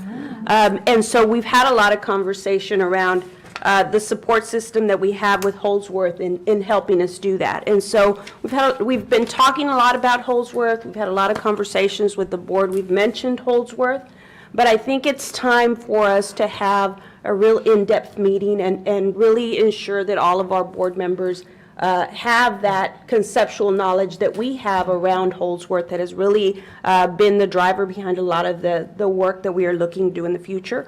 And so one of the future sessions that we want to bring forward is a Holdsworth-ish type of workshop that really gives you a little bit more in-depth knowledge on this whole concept and how we will be utilizing that to guide us as we build human capital and leaders in our district. And so that's one topic that we'd really love to see us have some in-depth time with the entire board. And then the other item that we're also looking at here in the near future, as we shared, we applied for Vernon Middle School to become our middle school IB campus. And so we'd like to come forward and give our board a little update around where we are with that and just keep you up to date with the work that's happening there. And then we have a few more items with TIA and so forth that we are looking to have ready to bring forward. We're hopeful that we will hear from TIA here soon, hopefully before the end of this month. And so once fingers crossed that gets approved. There's a lot more work that will come with that we will bring to the board. Sounds wonderful. Always, just moving forward, right? Absolutely. All of this progress. So, all right. Well, thank you so much. Thank you to all of our presenters today, and we are now adjourned. Thank you, Dr. Ryan. So we're about to start the next one.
Audio-video conference, a public hearing of the Board of Trustees of Harlingen Consolidated Independent School District is being held this June the 1st, 2021, beginning at 5:45 p.m. In the Harlingen CISD Administration Building. Okay, and so we have called this meeting to order appropriately. And agenda item number 2 is the public hearing to discuss the timeline, allowable costs, and community input for the Elementary and Secondary School Emergency Relief Grant, ESSER 3. And our presenter is Mr. Julio Cavazos. Thank you, Julio. Yeah. Thank you, Ms. Fleury, Dr. Nuala, board members. As you're all required to get public input for the application process on the ESSER 3 grant, and this is part of part of that public input to have a public hearing. We also have some other things, that we're doing to get public input, and we'll go over those here in a little bit. Again, this is the agenda, ESSER 3, the overview and our planning process and what's our next steps and certainly the feedback. We have, a committee that we had formed, and we've been met about 3 or 4 times over the last month and a half or so. And then part of that committee is Dr. Nuala, myself, Oscar, Tapia, Joseph Villarreal, Lori, Veronica, Ramon Mendoza, Minister of Business Services, Naida Ambriz, and also Thelma Reynolds, our Director for Federal Programs. We met, like I said, 3 or 4 different occasions to go over the overview of the ESSER 3 funds. So what is ESSER 3? ESSER 3 is part of the American Rescue Plan Act, which activated some funding opportunities for school district under the Elementary and Secondary School Emergency Relief Fund, ESSER. That's where the ESSER comes from. Now, this isn't the first ESSER. There's been 2 other ESSERs that have come about. The first ESSER was ESSER 1, which was, put in place back last year, during the early stages of the COVID-19 back in March, April, May of 2020. We did get some funds from that grant and about $6.5 million. The state ended up keeping about $6 million of those grants to make us whole on our average daily attendance for the school funding. So we did get about $500,000 from that ESSER 1. The ESSER 2 is another $30 million, which, the application process has not been disseminated by TEA. So we're still waiting on that ESSER 2. What we're going to talk about is the ESSER 3. And the ESSER 3, there's some fundings, that we can, some items that we can use this funding for. We can provide additional school days, extended school hours, summer enrichment, tutoring, staff development to accelerate learning, provide instructional materials and resources to meet the needs of students, provide diagnostic assessments and tools to help students, parents, and family improve student engagements in distant learning and attendance. And all this stems from, the kids, being, virtual learning over the past year, so ways to get them back on par. Provide students with disability various services that were disrupted due to COVID-19, provide social and emotional counseling and wellness support to student and staff, provide funding for sanitizing supplies and safety equipment, as well as training, staff training for safety procedures. This is a big one too here. Provide HVAC equipment and facility updates and building renovations for cleaner indoor and air quality and to enhance environmental and health safety. That's a big ticket item for us that we'll go over here in a little bit. Provide technology updates and improve infrastructure and connectivity. We did a lot of that this past year, with some other federal dollars, but there's still some monies here that we can use, the ESSER 3 funds for. Provide online learning platform and dashboards to ensure education services can continue through long-term closures. Provide allowable and reasonable staff retention stipends to maintain and meet extra demands from staff due to the pandemic. So this is also that's allowable under the federal grant. So the ESSER 3 allocation, and I sort of went over this at the last budget workshop, but we actually we're allocated $65.7 million. 2/3 of that is going to be available through this application process, which is about $43.8 million. The remaining 1/3, $21.9 million, is going to be available at some time in the near future, we hope. But that's a large sum of dollars that we are receiving through this ESSER 3 allocation. Again, the 43.8 is available to us as we finalize the application process. So, we'll talk a little bit about our preliminary budget. 20% of the total allocation need to go towards instruction. Evidence-based intervention, extended days, summer learning, address academic plus social emotional impact of the pandemic and on specific populations. The remaining 80%, will be allowable based on the items that we just went over here a little while ago. And then again, part of this public hearing is to get the input, from the stakeholders. Part of it being the board, the community, parents, teachers, and even students. So this is an estimated budget, and this is just, we're still finalizing this. Right now we have, for building teacher capacity, about $7.3 million. Instructional staff support, about 1.5. High quality instruction materials, about $12.6 million. That's a huge sum. So we're fine tuning these numbers and putting them in specific program. Actually, Lori just gave me this a little bit earlier. This is her elementary ESSER funding, how she wants to use it. And in her, she has teacher capacity, K to second grade, guided math coaching, a dollar amount for that, professional development, materials, guided math, kinder through second for teachers, scholastic, some items for the libraries, night house coaching, we have some money earmarked for that, and some other scholastic coaching for K for the elementary program, special ed, instructional coaches and leaders. That's a big chunk, about $3 million worth. So, this amount is over a 3-year period, right? So it's not going to be spent year one.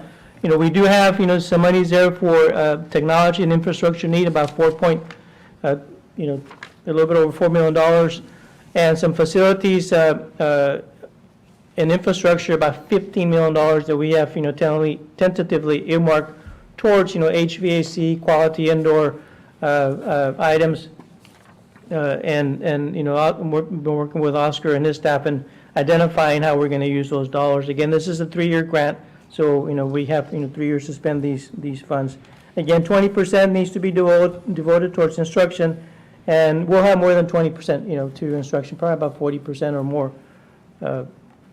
So again, this is the stakeholders' input. This is part of, the public hearing is part of, getting some community feedback, but we're also doing a couple other things. We have a webinar scheduled, for, on June the 3rd, on Thursday, at 5:30, and we have sent out this flyer to the campuses, and they send it out to their parents, so we can try and we'll go over this presentation to at that webinar, and hopefully we can get some additional public input there as well. People can also scan that QR code and they can complete a survey there as well. And we have this available through the end of the week.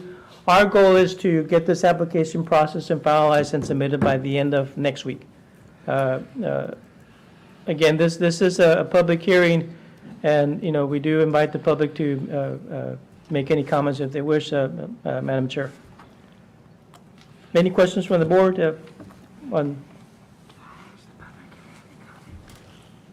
Thank you. Any questions from the board?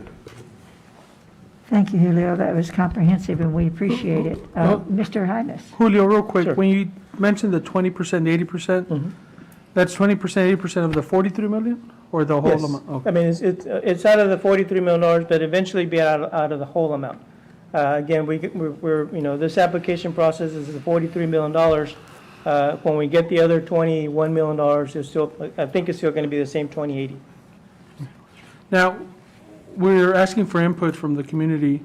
Are Teachers of the Year also Yeah. having some kind of input as to Well, what? we send them to the campuses to get feedback from the campuses and their teachers, all of the teachers. Okay. Yeah. And I'm assuming that everyone here heard, but I'm not sure, that we are going to have a webinar. Yeah, we Did are. everyone hear that part? We are going to be inviting participation at a webinar on June the 3rd. Yeah, June the 3rd at 5:30, and then we hopefully will get some feedback from the stakeholders at that point in time as well. Thank you. I would like to ask if there is any comment from anyone in the audience today in regard to this. You're more than welcome. Please get in the line, please. Please, the line. Okay, thank you very much. Are there questions or comments from the board? We're in an extraordinarily fortunate position, are we not? And we're exceedingly grateful, and we appreciate the help, and we know it's going to be very well used. Much appreciated and very well used.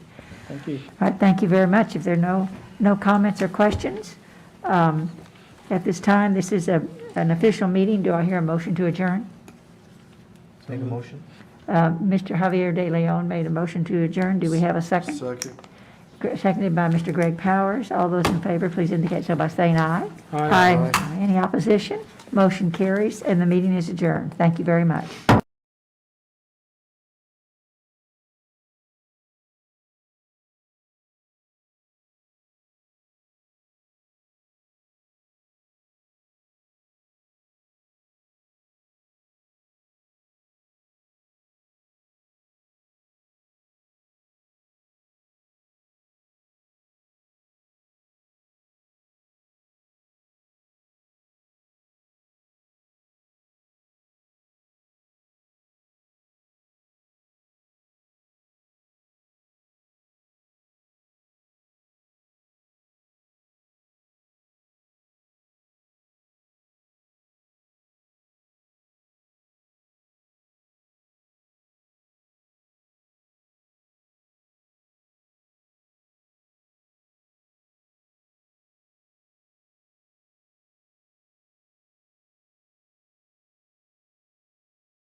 Audio-video conference meeting, a special board meeting, budget workshop.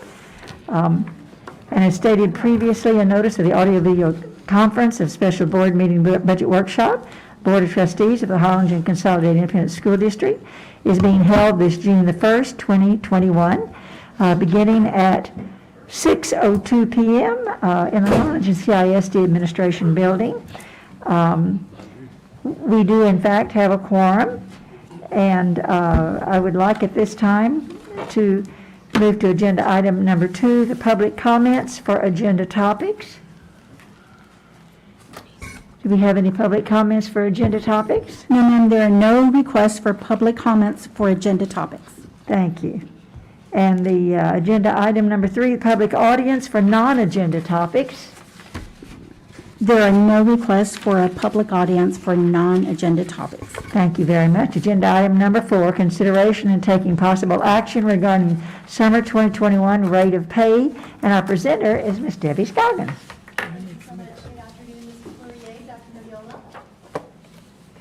Members of the board, senior team, and audience, thank you so much. So in an effort to recruit employees to work the summer programs, administration recommends an increase to the hourly rate of campus-based employees, and we recommend the following.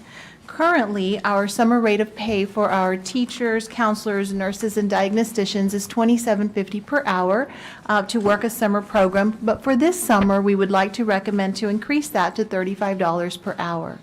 Our paraprofessionals currently are at $8 an hour, and we'd like to recommend to increase that to $12 per hour. And our summer school coordinator are currently earning $31 per hour, and we'd like to recommend $37.50. This, again, in an effort to recruit our current employees to work our summer programs.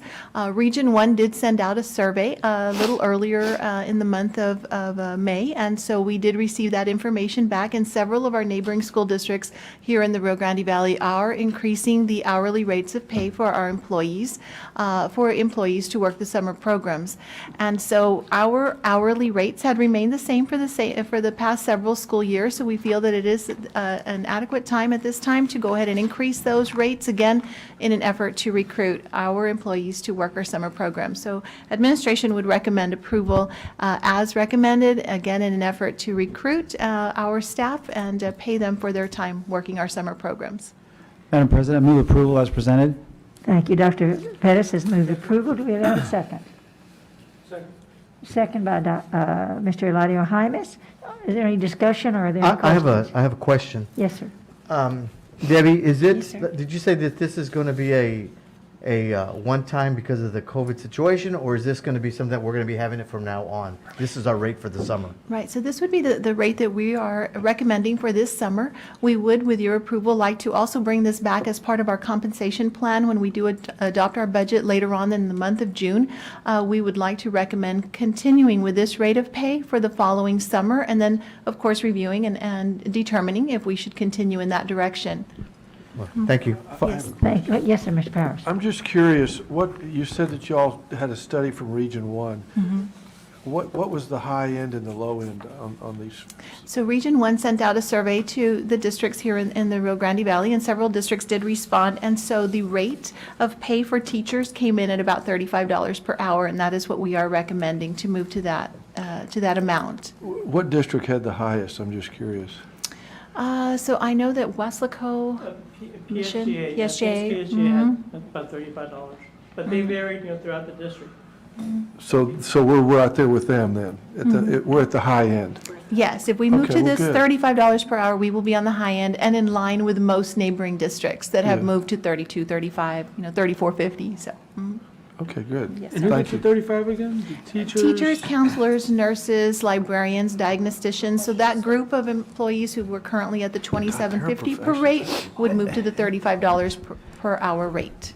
And just last question, Sure. along the lines of Mr. De Leon's question, I believe, is, since when you study that, I guess, would that be a part of the salary study or separate? Because I think there's a salary study coming, and I don't know when that's going to take place or whatever, but Sure. Yes, sir. So we will have a salary study that will be done this coming school year. TASB has been contracted, and they will help us with that project. And they will look at the pay rate, the pay amounts that we do offer for summer programs, for stipends, for all areas. So it is an all-inclusive salary study. So we're really excited to move in that direction. And we are looking forward to the results that we will receive probably early spring.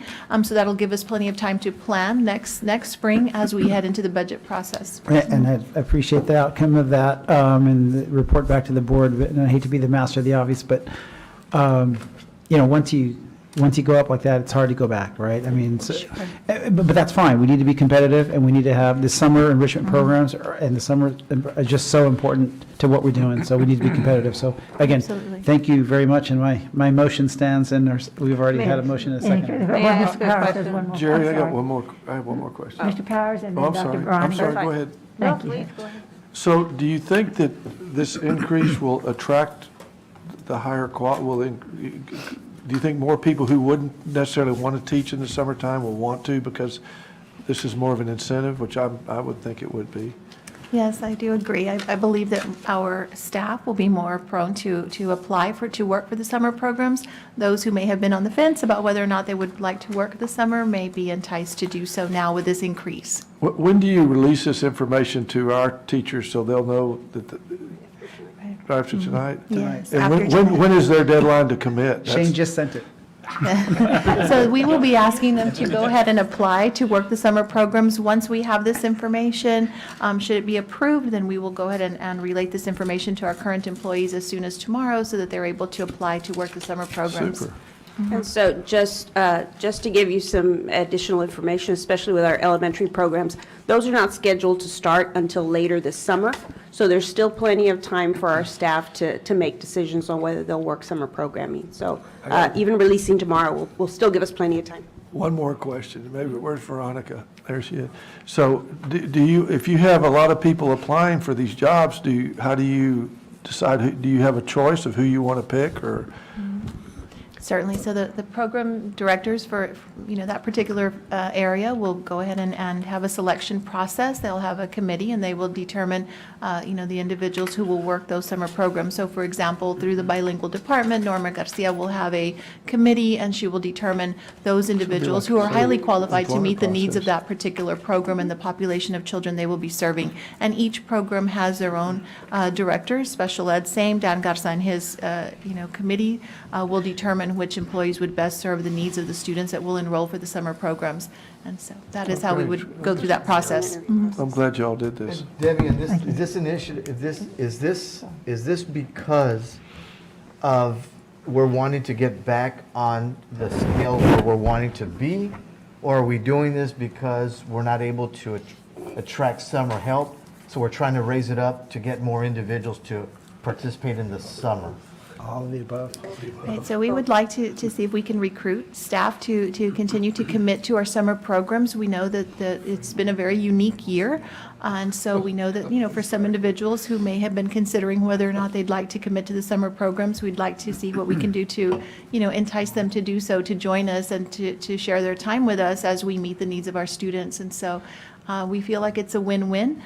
We, motivate our staff to apply for the summer programs, and then we have our staff in place to meet the needs of And the our reason I students. say that is because I'm hoping that the majority of the reason why we're doing this is because we want to get up to scale to where we're wanting to be. Because if it's Absolutely. not, and it's Absolutely. the second part of the Right. COVID, and COVID's gone and we're going back to normal, then it's going to be hard to go back down to the 31 or 28 or $27.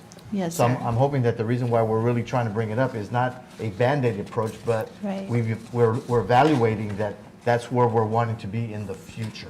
Absolutely, yes, sir, you're exactly right. And we do want to maintain ourselves competitive to neighboring school districts, and that we're offering, a fair hourly rate to our employees who are committed to work the summer programs. You're exactly right, sir.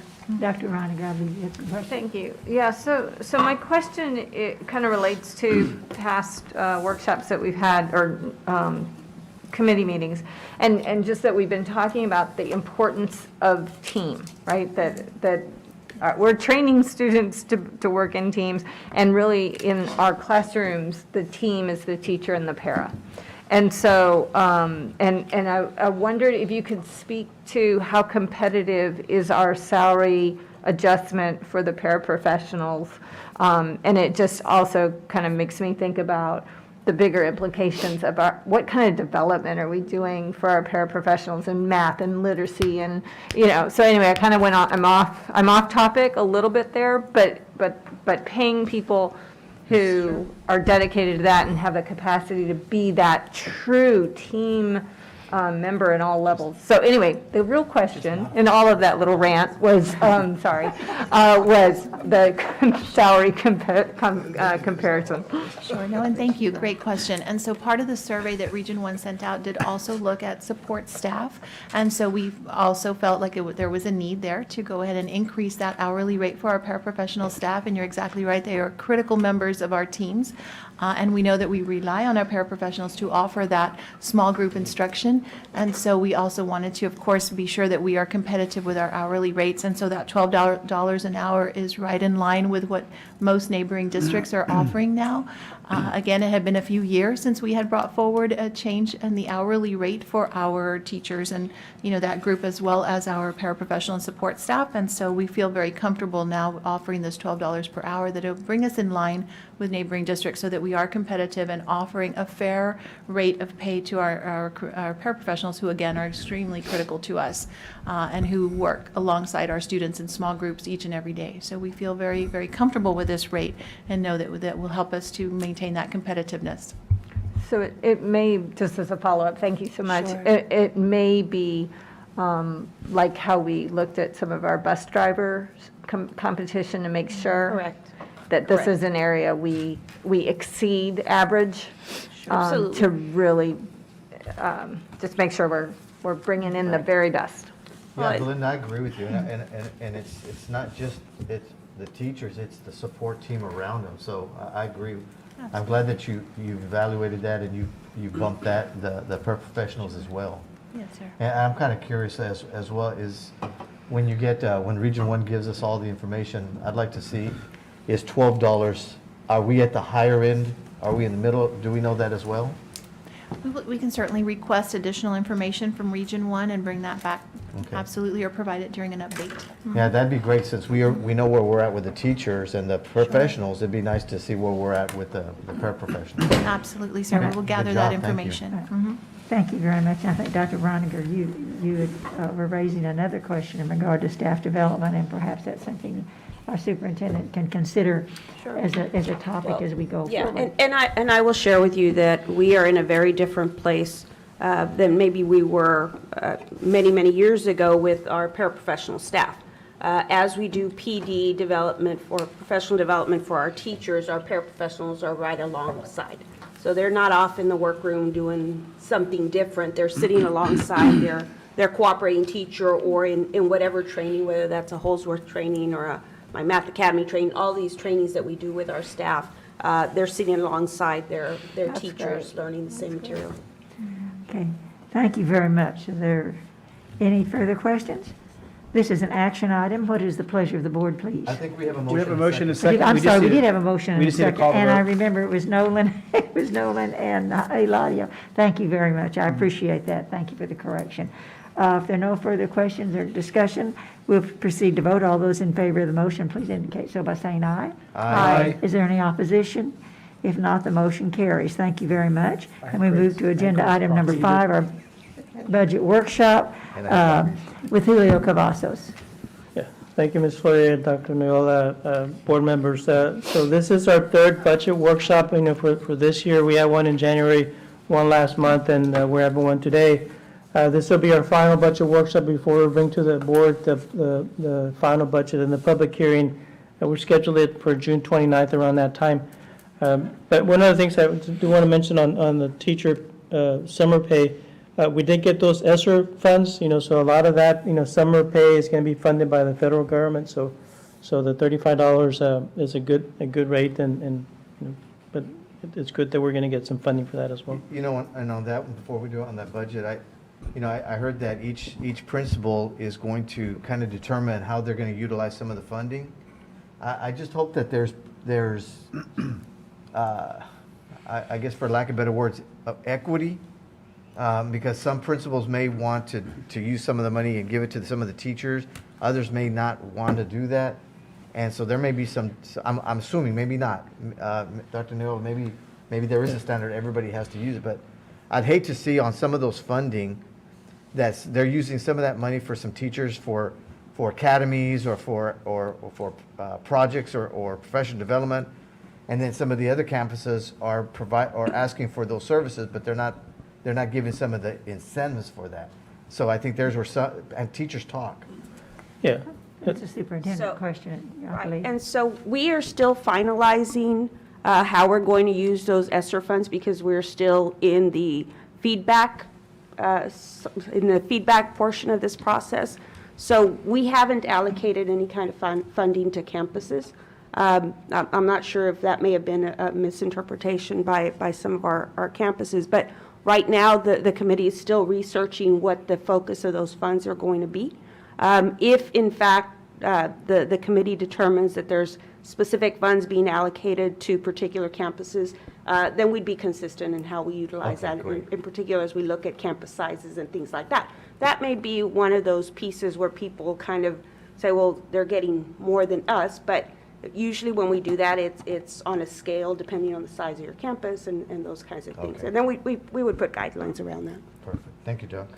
Thank you very much. Mr. Cavazos. Okay, so thank you, Ms. Flores. So on page 3 is the estimated revenues and appropriations. This is a recap, and the board's familiar with this, one-page document here. Again, we estimate a total estimated revenues about 192 point. Let me get this right. I'm sorry, I'm used to a different type of computer. About $192 million, right, you can see the cursor, $192.5 million. There, thanks. In the middle, 192.7, of which, about, 44.9, almost 40, $45 million is from estimated, tax collections and delinquent tax collections and some penalty and interest. We're basing our ADA, refined average daily attendance, of 16,800. Total state revenues about $140.7 million. Federal revenues, and this is mostly through our indirect costs, from the federal grants and some Medicaid reimbursements, about $4.8 million. This is new here, this ESSER 3 reimbursements. Because ESSER 3 allowed us to go back and seek reimbursement for some costs that we had already incurred, we're able to get those monies back. So for us, we have figured more or less about $2.2 million of reimbursements that we're going to get back, and we'll put this back into our local funds. Brings us our estimated revenues of $192.7 million. If you flip the next page, yeah, there we go. This is the recap of the total revenues and compared to last year and the estimated for this year. So again, the $44.9 million, most of that is coming from tax collections, about 41.9, and then some, other local funds, about $3 million. State revenues, our average daily attendance, we're figuring about $132.4 million in state revenues, another 8.1 in the teacher retirement system. That's what we get from the state to pay for the teacher retirement system. And other state revenues, about $200 million. Federal, again, the $4.8 million in federal revenue. So again, the total here is 190.5. It's a little bit different from the first page because I added the ESSER funds here. This 2.2, which is new, so brings the total estimated revenues of $192.7 million. I do want to go over the property tax revenue. We, have been receiving some preliminary taxable values from the Cameron County Appraisal District, and these are preliminary numbers, but, I've already adjusted this to more or less what we think we're going to be. So last year, we were about $4.1 billion in taxable values. This year, we're going to be about $4.287 billion. So that's about a little bit less than 2.5% growth over this, this past year. Our tax rate, we're estimated to have the same tax rate of $1.17.23. And that, that's going to generate, again, here, right here, it's separated between maintenance operation and interest and sinking. It's the same rate, $1.0243 for maintenance operation and 14.8 for interest and sinking at 97.5% collection rate. And I adjusted this to 96%. We have actually had some good collection rate this year despite of COVID. So a 97.5% collection rate, we're at $41.97 million in local revenues, another $6 million for debt service. So, I take those numbers and bring them back to the front page here. The $44.97 million. I do have a page here that goes over our tax rate over the past 10 years, and you can see this. This is the interest and sinking rate over the years in orange. The blue is the maintenance and operation tax rate, and then the line is a total rate. As you can see, we have reduced our tax rate over the last couple of years to from 131.8 to 117.23, a little bit over 14-cent reduction in those 2 years, which is great for the taxpayer, and that's something that we were able to do due to the state compression of the tax rates. So,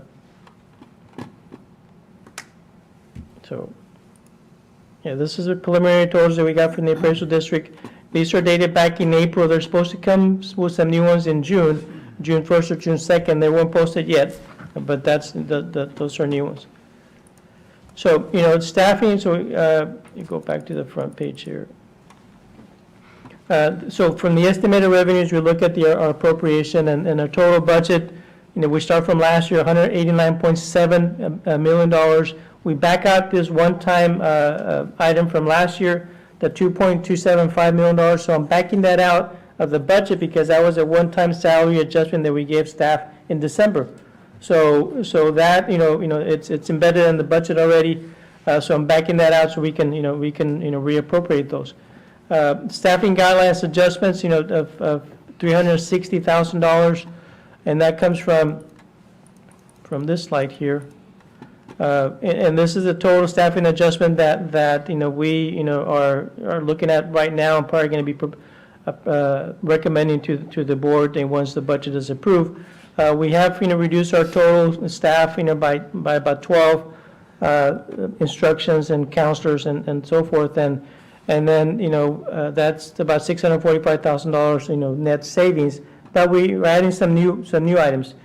Grant accountant, we are looking at with these ESSER funds, we're going to generate some additional monies, and it's a big grant, so we feel that we can get somebody to help out with that. Social media specialist, a device management specialist as well too. We did distribute a lot of devices over the past year, and really need to get somebody to keep track of that. A TIA specialist, which is the teacher incentive allotment, and a grant writer. We feel that there's plenty of grants out there that we think that we'd be able to benefit from that. So the net there is $360,000 reduction, which I bring that forward to the front page here. So that's a staffing adjustments. $50,000 of compensation panel adjustment. Property insurance did increase about $200,000. So total appropriations, $187.3 million, gives us a tentative surplus of about $5.3 million. With that, what we're proposing right now is to look at a salary increase, and the salary increase will run about $2.9 million, and then some health insurance, potential increase of about 3% of $400,000. So I want to take you to the proposal for the property, for the staff increase here. Julio, on the staffing adjustment? Yes. You go back so I won't forget, staffing adjustment, Mm-hmm. those are newly created positions? Yes, those will be new ones, and offset with the ones that we are not, filling this upcoming year due to enrollment. Okay, so when we look at this one, when it says staffing adjustment, all those $360,000 are newly created? Yeah, and the net is a net reduction of $360,000, so yes. So there's 12 that we are phasing out, these 12 right here, and then these that we're adding, for the various programs. So the net is a net reduction of $360,000 to the budget. Perfect.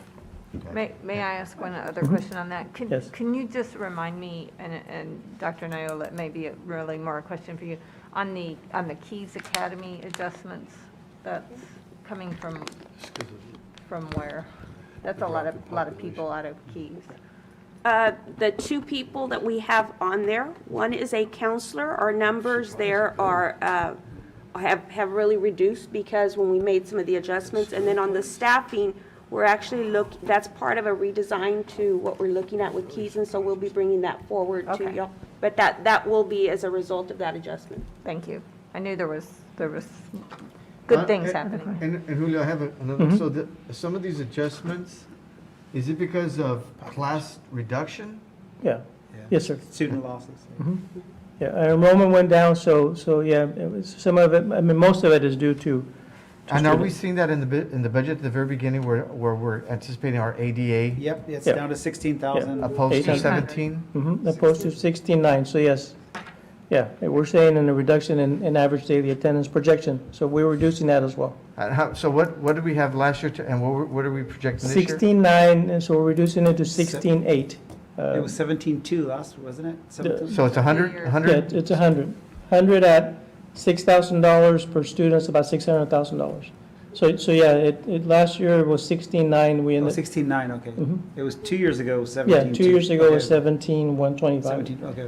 So, so if we're losing 1, 2, 3, 4, so let's just say there's 20 to a class, 20, 40, 60, 80. Well, I guess you're They're right. at individual You're right. campuses, Yeah. so it's the campuses. So I've got to jump out of here, but can you, I want to see what you were going to say to the next, the salary, I mean, the salary increases. So the salary increase here, so, this is a report from Region 1, and it compares our teacher salary to Region 1 salary. So right now, beginning year teacher for 0 years is $50,500.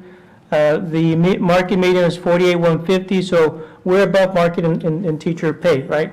And you can see the 5-year increment, the 10-year increment, 15-year, 20-year. On the average, again, we're a little bit higher than the region, but I do want to show you the next slide here, which compares us to, hope you all can you all see that? Yeah. Yeah. Okay, good. This is, us compared to all the school districts in Region 1. And our beginning, again, is 50,500. It's, certainly above, quite a bit of them, but it's not the highest. You got Mission there, 52,470. You have South Texas ISD at $53,000. West Dakota, 51,500. Donna at 51,500. Now, most of them are going to make adjustments as well. So they're higher than us. We feel that within our budget, and if I take you to the next slide, that we can propose a $1,500 adjustments for teachers. So bringing our teacher or 0-year teacher from $50,500 to $52,000. So that's a pretty good starting pay for a teacher. We made some adjustments to a 1-year and a 2-year teacher, so they won't be too close to the 1st-year teacher. But a $1,500 increase pretty much across the board for the hiring scale will bring our new pay for new teachers at $52,000.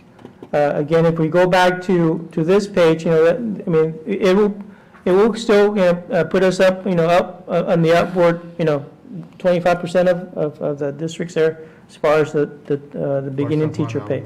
What did you say, 52?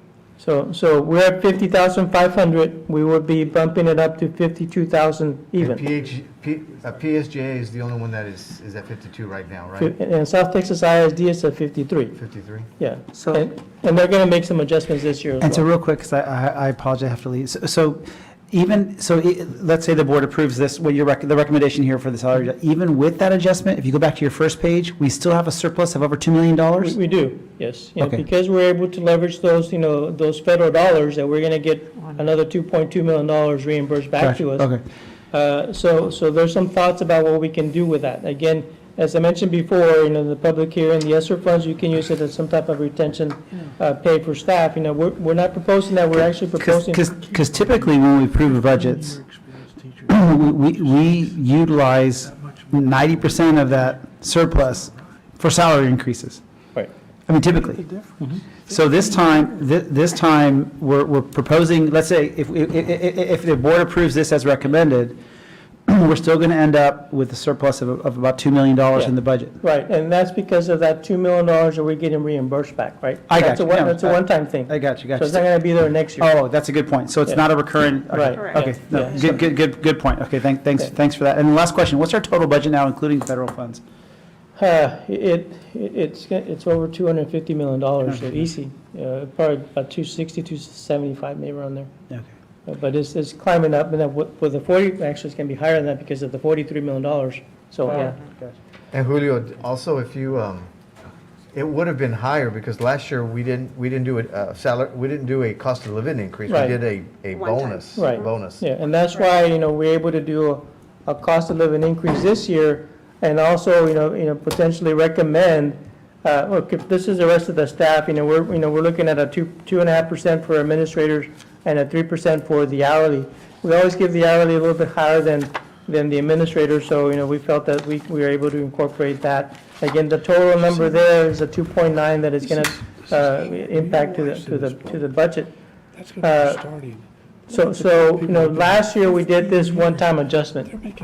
And this is what it cost us last year, $2.1 million, and there was a $1,000 increase to teachers, a 2% for hourly, and a 1.75 for administrators and other professionals. This is a one-time adjustment that is, that it won't go well with staff last year. We think that if the funds are there, by the time the budget process is done, we might be able to do that as well as the cost of living. So I go back to this page here. Oh, and Julio, let me ask you, on the salary, if we're right now, the summer, we're approving, well, we approved a $12 increase for professional, non-professional.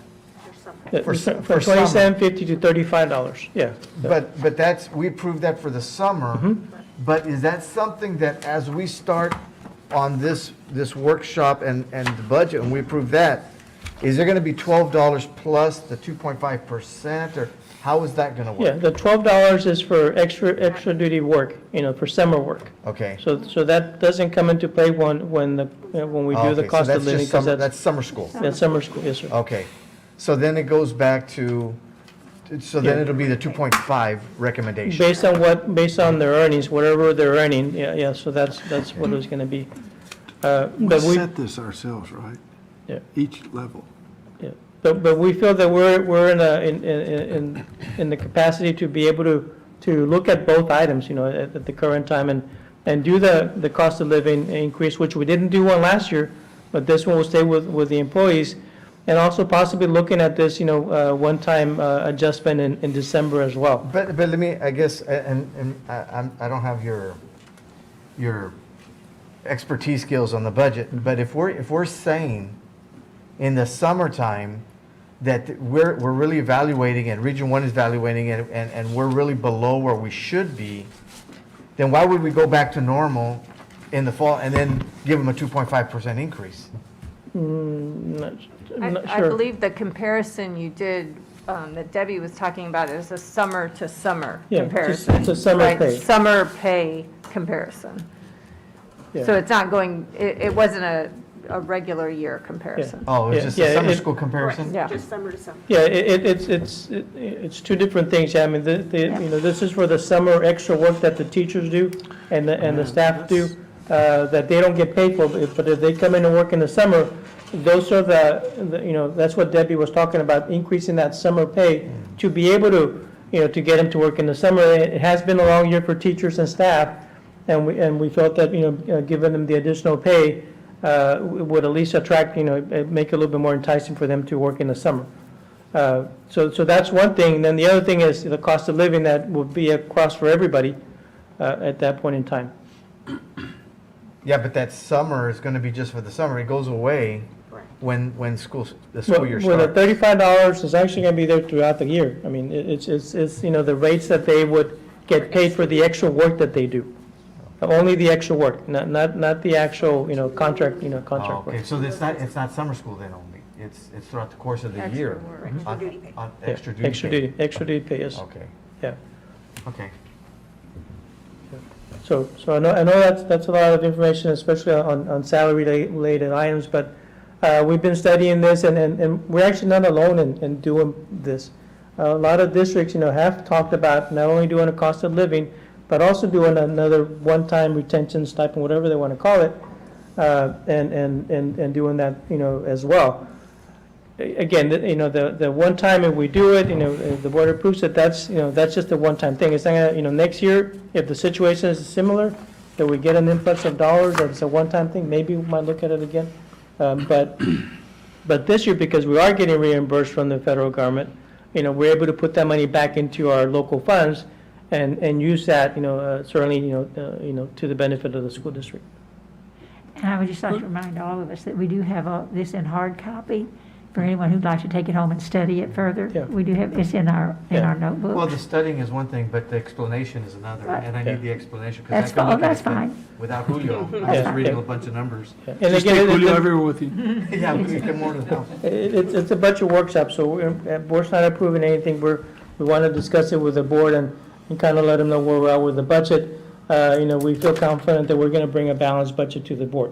Before the board approves the budget, we'll have that salary increase in discussion with the board and bring that, Debbie usually brings the approval of the language for the cost of living. So we'll have that, June 29th and the final recommendation at that point in time. Julio, I have a question. And I think we're all for, for lack of better words, just putting more money into our teachers, right? I think we're all in favor of that. Something Dr. Reiniger said earlier about the team of the teacher and the paraprofessional. Is there a study, I know that we're doing the salary study, but is there something that we can study, or maybe you're doing it, as far as stipends go for like assistant coaches? And where we stand across the board in comparison to other school districts? Yeah, actually, there is, and I think the TASB is going to be doing some study. I don't know if they have the stipends on their things to do list, but, we can certainly have them look at that Okay. for coaches stipends. Yeah, because I would like to know where our coaches stand, in comparison to other districts, and if there's an opportunity to maybe, I know, when did we do the last increase in the stipend? I think about 4 or 5 years ago. We adjusted the secondary high school stipends. Yeah. Yeah, I'd just like to see if we're competitive with other school districts or not. Yeah. And that part will come as part of the salary study, Mr. Jaimes, because they're going to look at every aspect, not just salaries, but stipends and so forth. And so that really will guide us. I know we did a similar discussion when we did our head coaches. But in this process, they'll look at head coaches, assistants, and so forth in all sports and so forth, and really compare it to the region and school districts our size and so forth. And so that really will guide our decision-making moving forward. And I would imagine that is comprehensive in nature, such that band and choir directors, music directors, and their assistants would be Yes, ma'am. included. They do All a very programs. comprehensive, yeah, Yes, it's excellent. Really, what I'd like to also to see, because I think everything you're proposing, I think it's right on. I like everything, and I like where some of the things aren't, it's not a recurring. We evaluate at the end of the year. I like that. One of the things that I'd like to recommend to you and to Veronica and administration is maybe put some money, another pot of money, since we have some money to utilize. I know a lot of times, there's just so many things that are going on, and so we ask a lot from teachers and paraprofessionals, and it's a lot more work, but money doesn't come with it, or stipends don't come with it. So I'd like to really see, anytime that we're asking teachers to do something that's far and beyond what's the scope of what they're doing, so to see if we can give them some additional dollars. I know that there's classes that they have to take, there's academies they have to go through, and they're studying at night and 2, 3 in the morning trying to finish it up. But sometimes there's no pay to some of those things, and it's not fair. We get to go home at 5 o'clock and put the TV on, and a lot of these teachers don't. They go back to the house, and they're doing a lot of work. They're doing workshop type things, professional development type things that are required not necessarily by the school, but by the state. So I'd like to maybe see if we could be sensitive to anytime we're asking any teacher to do anything that's beyond their contract, and especially if they're working extra hours or at night, that we compensate them somehow, some way. Because and I'll tell you, I live with a teacher, and I see a lot of the work. I see a lot of the things that they do early in the morning and at night, and she's no different. She's not special. She's just what all other teachers do, which is work hard and work with passion. But again, if we're asking teachers to do certain things, and if it's not part of the contract, or if it's far and beyond, and it's after hours or it's weekends, then I think we need to compensate them. Yeah, we can try to look into that and see what we can come up with, and yeah, I'm sure Veronica, we can talk. But one of the other things I want to point out here, on this scale, which has all these other staff, is the bus drivers. One of the things that we're trying to do is to try to retain our bus drivers. So we're looking at actually, trying to increase their hourly rate. Right now their beginning pay is $13.80. We're looking at bumping that up to $15.25 an hour.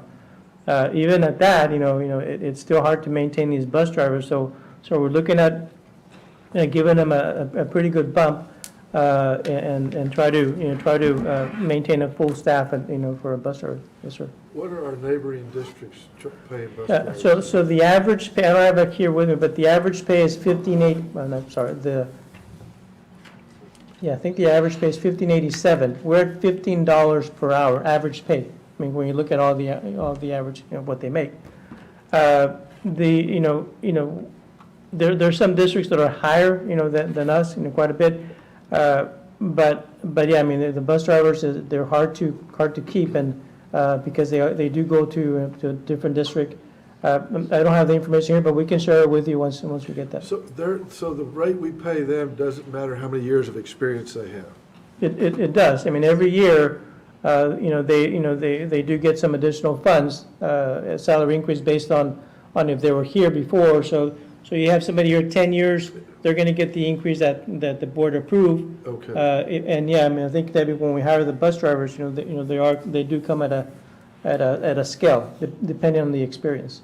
Maybe Oscar, do they get safety ratings too, based on their, No, we do perfect attendance stipends, and we try to be competitive with a minimum entry point to attract more bus drivers. Right now, we have like 28 vacancies. Wow. Because there are a lot of bus drivers throughout everywhere, this whole state, retired. We had a lot of elderly drivers, and they just retired. They were scared of the COVID, and so there is a big shortage of bus drivers, and we need to we need to stay competitive, and some of them are looking around to see who's paying more. And so this would be a good start. Well, Oscar, if we're going to be competitive and it's like that, and we're paying $15.86 and the other ones are paying $15.88, why don't we just pay $20?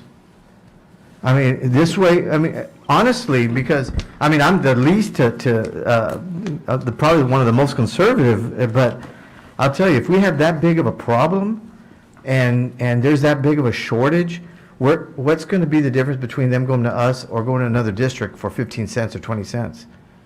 And we need those bus drivers, so let's do $20, and our retention, I'm sure we're going to be it's going to be a lot better. So we can certainly look at the So salaries. like, I don't think so on $20. We think that $15.25 is competitive, and we do have I don't have it here in front of me, but Deb and I did run a report on bus driver pay, but we feel if we bring them up to $15.25 beginning, that's going to be very competitive, with our Yeah, but competitiveness is relevant. If we have 30 vacancies, it's not competitive because we don't have any. We have 28 slots available that are empty, so it may be a competitive rate, but on the other hand, we have almost 30 vacancies that we can't fill. So it may be a fair salary, but no one's biting at it because there's either better opportunities or there's not enough drivers to drive or take that position. So I don't know, maybe that we need to put a little bit bigger of a carrot. Oscar, where's your market for drivers? Is it getting them from other districts mainly? Or are there people out there that have the skill? Because, I mean, you got to have a special license and you got to have some experience. Right. Other districts are a competitor, but so are trucking companies. Okay. Sometimes we lose bus drivers too when the oil industry's hot and they just pay a lot more, but then they get tired of traveling and then later they want to come back.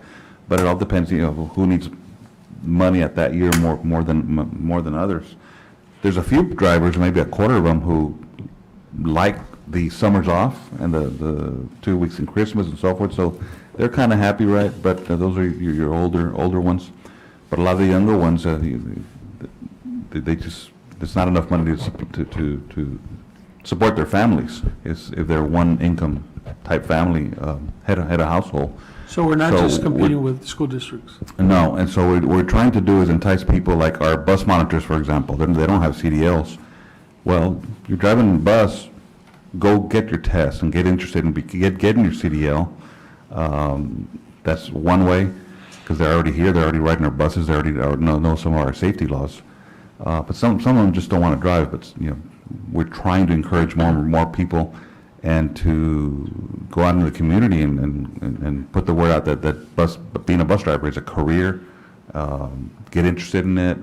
But the other problem with school districts compared to the other industry is it's not guaranteed year-round pay unless we find you work in the summer. It's a school calendar, 187 days, I believe. So we try to give our bus drivers extra work. The ones that want to work year-round, we find summer work, washing buses, repairing seats, different projects, helping maintenance, pay, paint, things like that. So the ones that need work, we try to find them work. Thank you. I think it's a very valuable discussion and a really good questions, and I think that I think staff understands the sentiment of the board is that we would like to support whatever you feel is necessary to support, because this is a critical thing. I apologize, but as board president, it's my job to point out that our board is expected to be at an event with students at 7 o'clock, and so we probably do need to move forward with the understanding that staff understands the discussion and the intent of the discussion that we've had. Yeah, no, absolutely. I mean, so we'll study that pay, some more. Again, it's a little bit over $1.45 increase per hour. We'll look at the Region 1 survey that they have, and also TASB's going to be doing a study for this upcoming year. We can, move them up to this and see what TASB's study comes back, and if there's still needs to be an additional adjustment, we can certainly do that. Again, we feel that $1.40, per hour, times, however many, days they work, how many hours, maybe that's $4,000 or $5,000 already. And again, I think the board will be interested also, in the TASB study too, and to see where we are with that. We probably should move on to the TRE. Yeah, so the TRE budget, real quick, this is very tentative items as well, and I'm not going to go over all of them, but, we do have $10 million to allocate, and there's a big number there in HVAC upgrades, and, that was being deferred because we're using the ESSER funds for that. So we had about, $5 million worth of items, so we're shifting those funds. This is still, a working budget. We have some parking and playground upgrades and some roofing and LED items, elementary, secondary upgrades, athletics and fine arts.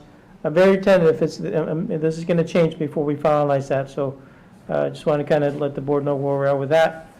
And then the last slide there is our statement of revenue and expenditures and fund balance. We're projecting this year to be about, $39.7 million. Some reduction from last year, $47 million, and that's due to the amount of money that we spent in our TRE budget. We had some carryover funds, that we're using to this year, for the, early class high school and Treasure Hills. I'm not going to go over all that. This is similar to what it was at the last budget workshop last month. So we're still in good financial condition, and when, with the influx of additional federal dollars that we're able to use those and leverage those, we feel that we're going to be in good shape. That's kind of quick on the last slide, but I know you're in a rush, so be glad to answer any questions the board might have. Yeah, and again, thank you for providing the hard copy so we can study these too at a little more leisure. But thank you for a very good overview. Thanks for great questions, board members. At this time, I'll hear a motion for adjournment, should the board wish to make one. Take a motion? Eladio made the motion. Do I have a Second. Second by Greg. Any questions? All those in favor indicate so by saying aye. Aye. Any opposition? Motion, Julio. meeting is adjourned, and now we move forward to the academic